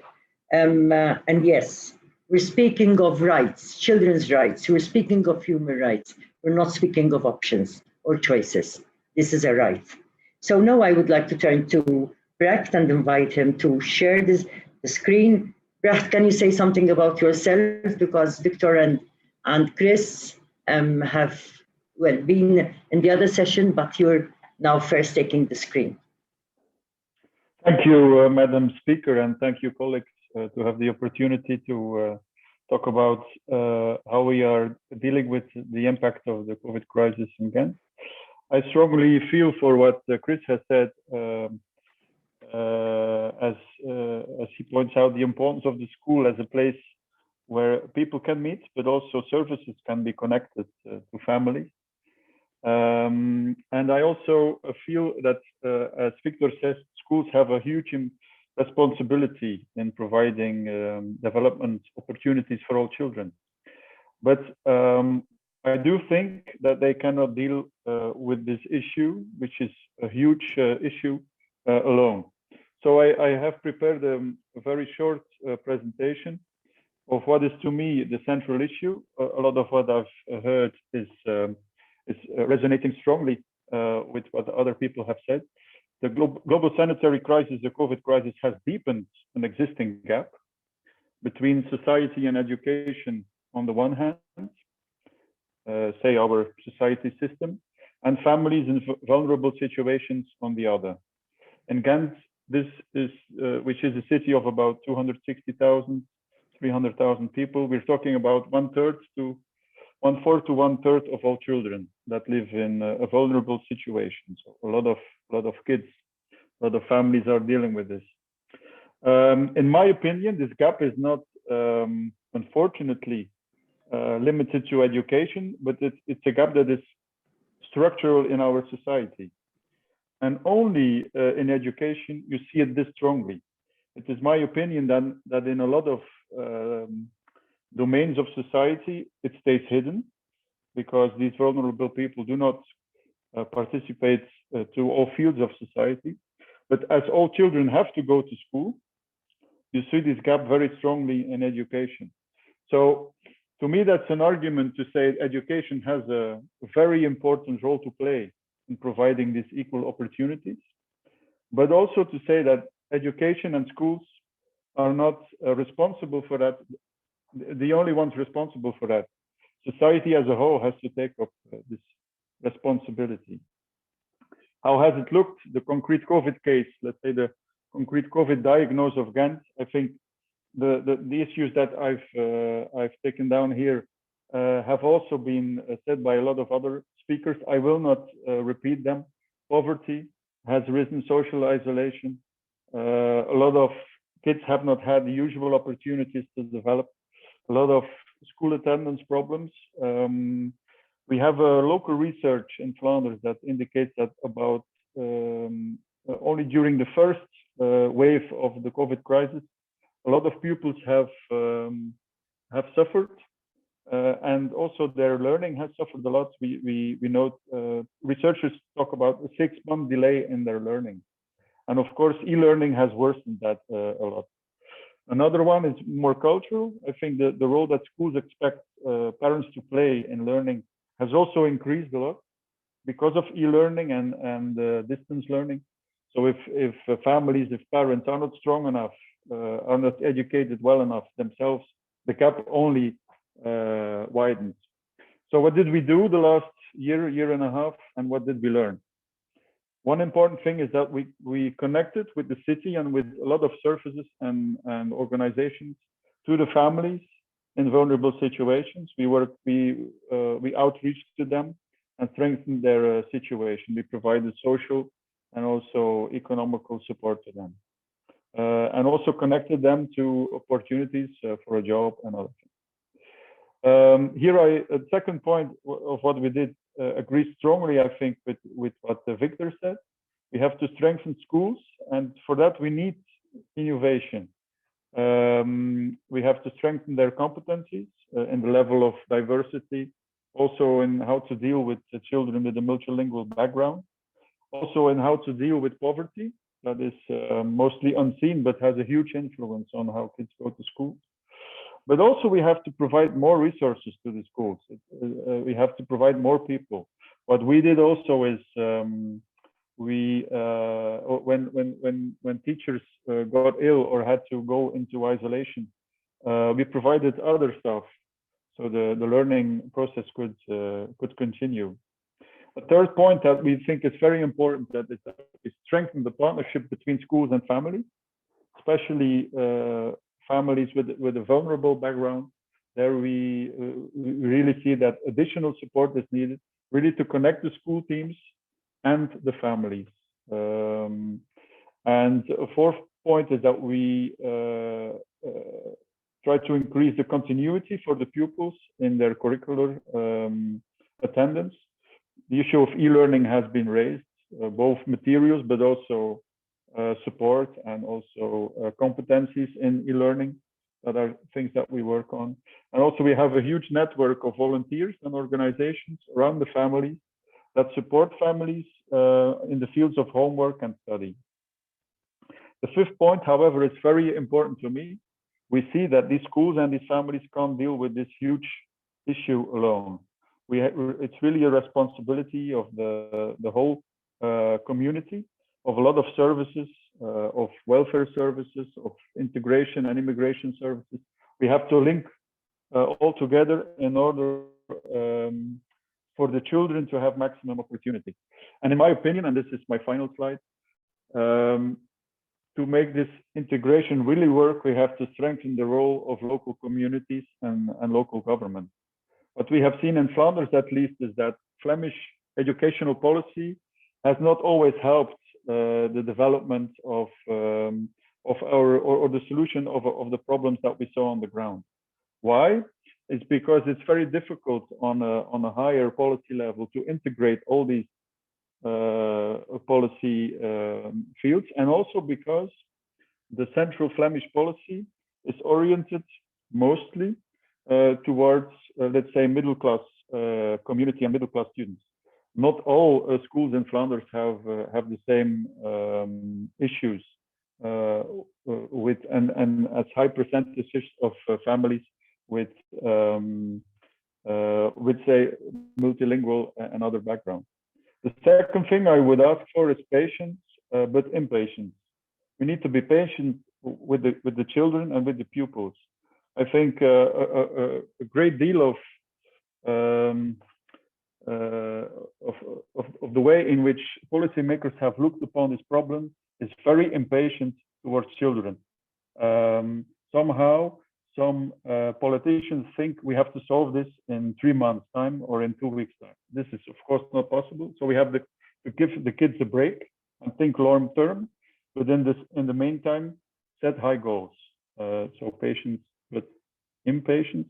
And I also think, and this has also been said by other speakers, we need long-term and sustained investment in this issue in order to provide equal education opportunities for children, and this means money. We need more money in order to do this. So this would be my 3 points that I would bring forward as an advice. And if people want to contact me, this is the way to do it. Okay, I will stop sharing the screen. I'm very keen on hearing your comments on that. Thank you so very much, Brecht, and thank you for sharing the experience of Ghent and highlighting parents' roles, the importance of the relationship between schools and families, but also the input, the very important, essential input of the whole community for integration, but also the need for more and more investment in education in our children. Okay, so now I would like to invite Michael. Please say something about yourself too, Michael, so that everybody would know from where you come from, and the screen is yours. Thank you very much, Madam Chair, and thank you very much for the invitation. Michael Teutsch, I work for the European Commission, so the European Union, and there I'm in charge of school policy and program, including early childhood education and care. And what we do, I mean, maybe to start with, is that we try to help those of you who know what it's all about. So people like Chris, people like Brecht, who know the things in the member states to sort of also connect and trying to support them, that we believe in the European Union, by putting the minds together, we can help the Flemish authorities, the French, the Spanish authorities to develop better policies, because the policies are discussed in the member states, very often at regional and local level. My role is to support this by helping people to meet and to sort of meet on exchanging ideas, and also sometimes to administer also some money that they can actually meet and they can put some policies in place. We, of course, do also some support. The chair has mentioned it in the recovery to the crisis. There is European Union help to it, where we also provide countries money for doing policies. But that's a bit what I do, more generally speaking. So what do we do on the topic we're discussing here today?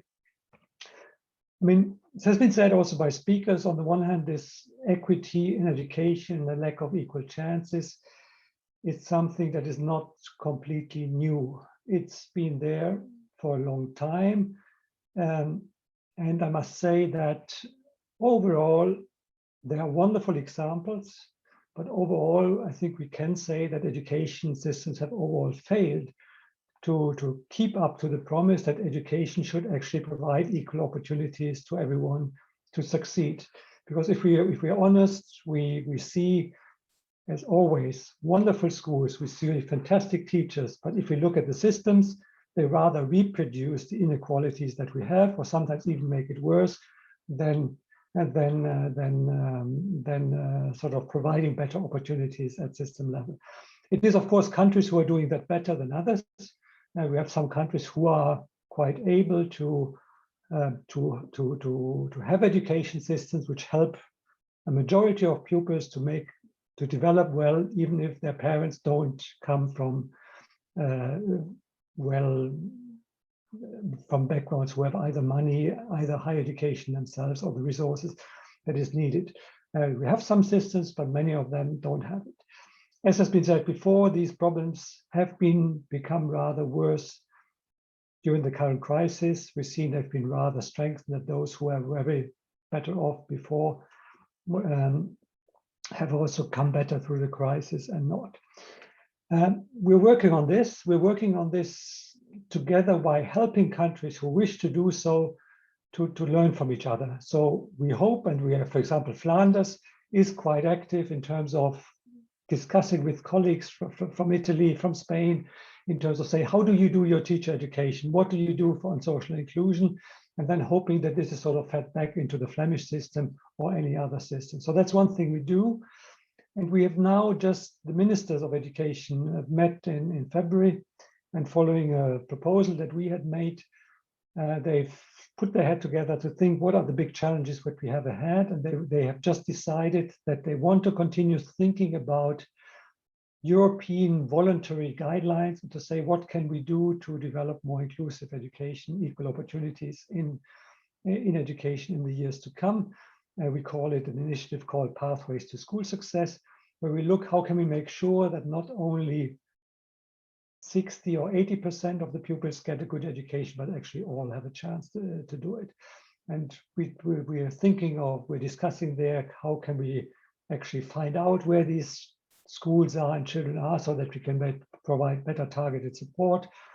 How can we help training of teachers in doing this? So this is something that's going to happen. What I would like to say, what's quite interesting, it's a bit newer also. We're looking, of course, we always take a bit the school results as an advantage. The ministers have now just decided we should also look into well-being of pupils and schools. Because we've seen that, that of course, we shouldn't only look at what is the results in reading and mathematics. That's really important, but we also know that school is a place to develop all sorts of other social competence. And we know that pupils very often, they don't learn well if they don't feel well. We know the terrible impact that bullying or other things can have. We know all the mental health issues currently in the crisis that has happened. So it's quite good that ministers have said, yes, let us look into these well-being issues. And that is something that's going to come. One thing that I find also important in this context is this talk about the COVID generation. Well, you can look at it in different ways. You can say this is a generation truly for whom the time has been really tough. Some of them have really suffered.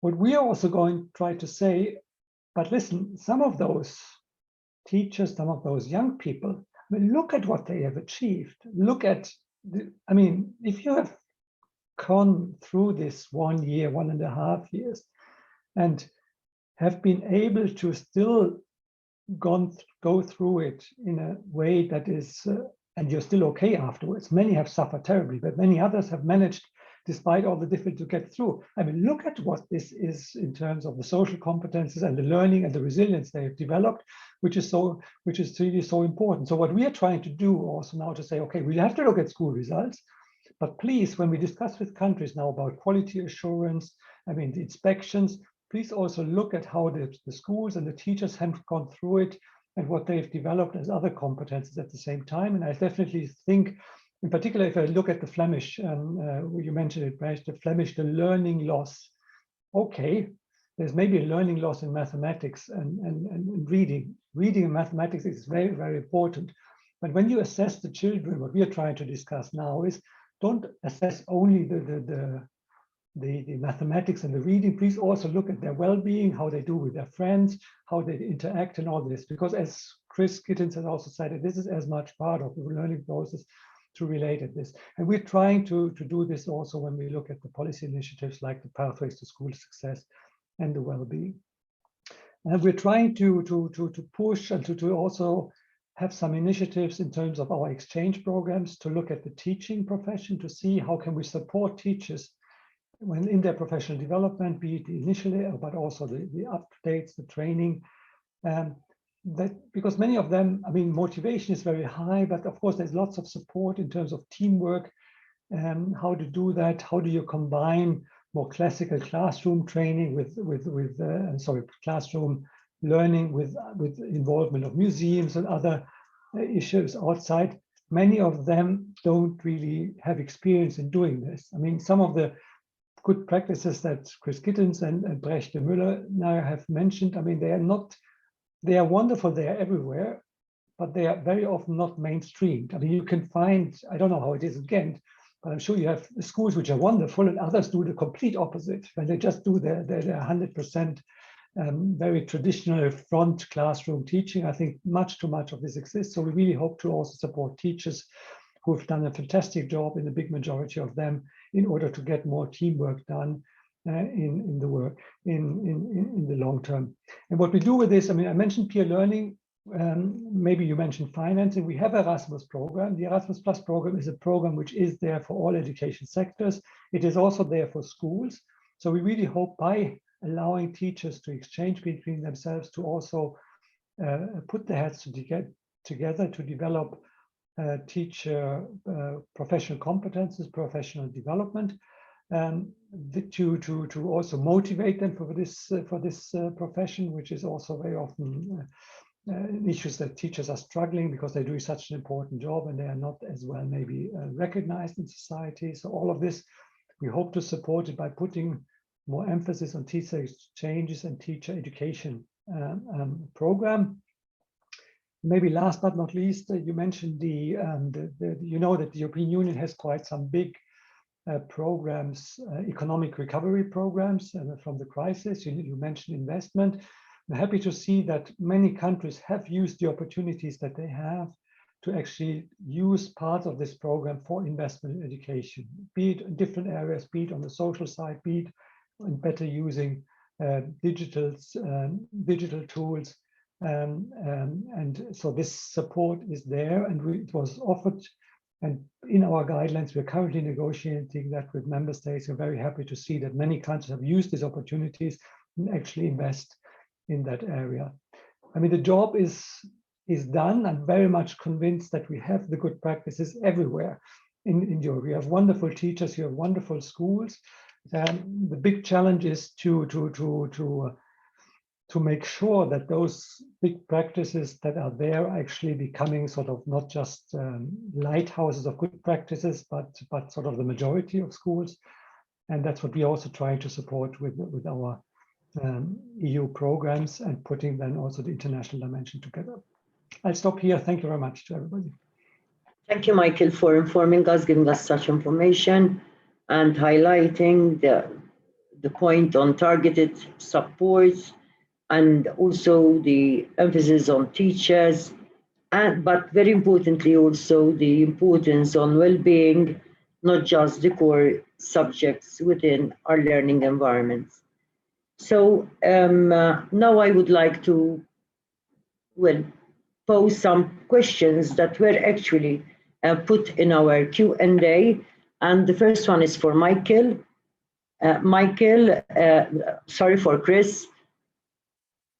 Okay, I'm seeing Chris now. Well, Michael has mentioned focusing more on well-being and working with member states to help them. What support could Icam program provide here? Supporting, can you say again, please? I missed. Yes, what support could the Icam program provide here? For member states? No. Let me repeat. So the question was, Michael has mentioned focusing more on well-being and working with member states to help them. What support could Icam program provide here? I think the major problem we've got when we're talking at this level, and we're talking at Michael's level, about the way in which you can succeed in policy development at a national level. We come across this all the time in the work we're doing. We work with pilot schools to develop a program, and it works and we can show it operates. and we then have no mechanism for the scaling up of that, to get it out there and to get other people involved. So what we're doing at the moment in the Icam program is we've started a new development funded by the Erasmus Plus program, which is working in specific counties, in specific cities. And we're setting up an initial program with a group of schools, 20 or 30 schools that adopt the program. And then we're using those schools to influence the other schools in that county or that city.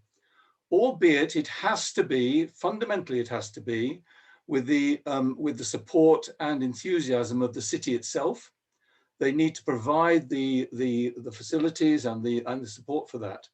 But we find the way to do this is to build on the natural ability, as you described, Michael, of those schools that already are very good in this field, to help them demonstrate how successful they can be so that other schools pick up on those issues.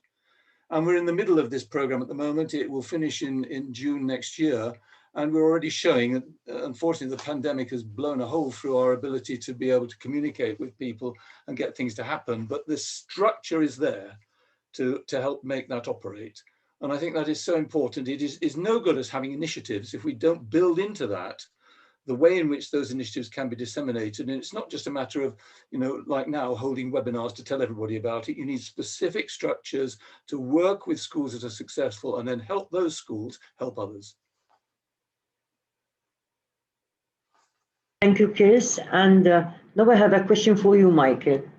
How have other government support how have other government support education secure equal opportunities for all? Again, this is a question from the Q&A.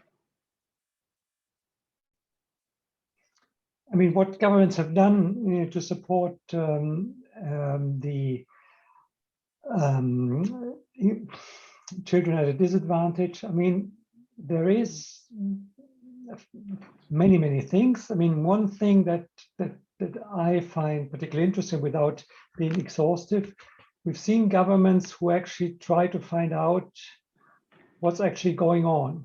I mean, very often you have good ideas, but they have the feeling that they intervene quite late. So we have governments like Portugal, who has for example, when they had the economic crisis in 2008, a while back, they've installed, actually with work support also from the EU, quite a detailed monitoring system where they hope to find out pretty quickly when schools start having difficulties in terms of the results and well-being of the pupils, in order then to provide additional resources to exactly those schools earlier than they did it, let's say, a bit before they had this monitoring system. So the idea is not to provide the same resource in terms of teachers or whatever else equally to all schools, but those schools who seem to have a higher need for extra support for whatever reasons. And also to say, of course, because not all teachers and teams are equally performing. If you say, okay, you have the same school with a similar socioeconomic background, one seems to be doing very well, others not. Let's ask those teams of teachers that are doing particularly well to say what they've done in order to show it to the others who are not doing well. So that's a bit of what they've done. Another one is really important, what we see often is that a bit what we've heard from Ghent is to put different teams together, actually to make teachers work between themselves, to teach between themselves. I mean, teamwork between teachers, which is also not so often always used, and actually then to reach out to others. I mean, it's a bit what Brecht de Molenaar said. I mean, if a family is not able to support a child working at home, I mean, you can maybe call them up and to say what's going on, and there you need also social workers. You cannot have it all on left alone to the teachers alone to do that job. So to put together the youth service or whoever you have, or youth organization, in order to support the schools. So the school not as sort of a school as an entity by itself, but also as part of, let's say, a municipality or a social environment. And these are two things which I actually find important. And also, I mean, basically to take responsibility. I mean, you have countries where you say, okay, a child has a problem, and it is, if it doesn't fit to the norms, it's basically kicked out of a school, and then it kicks out to the next school. And the third time, it's actually kicked out of the education system completely. You have other countries where you say, this is not possible. I mean, if it is a problem in the school, that can happen, but it's always someone who has to take care from, again, very often the municipalities who have to then do something about it. So the whole idea to take care of any child, or at least offer some opportunities, that is also, which is sort of more or less developed in different countries for children who are struggling. I mean, it's just 3 examples. Others, another one, maybe last one, the importance to give also to early childhood education, which is something which is very close to my heart, to have very early opportunities for children in language development, but also health issues. So they have high quality early childhood education to give children the opportunity to develop already from a very early age and to support them in case of need. Something that is also very important, has been developed very, very strongly in many European countries in the last years.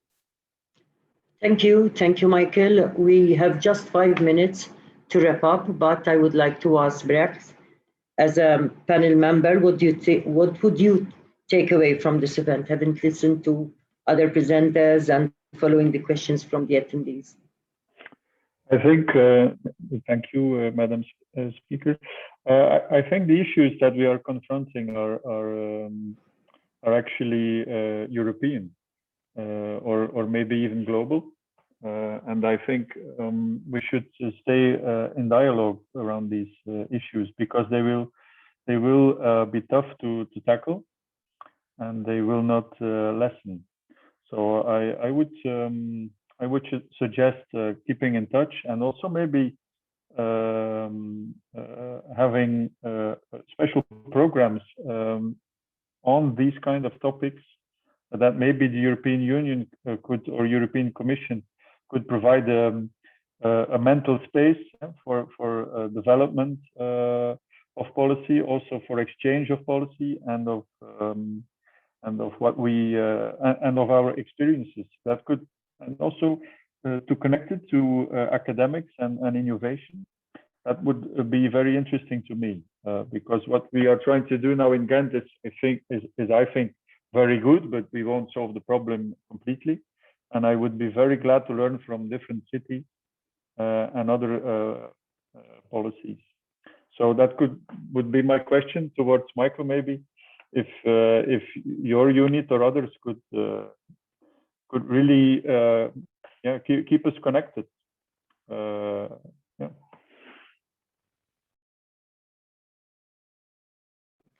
Thank you, Brecht. I would like Victor now to wrap up the contributions from our panelists.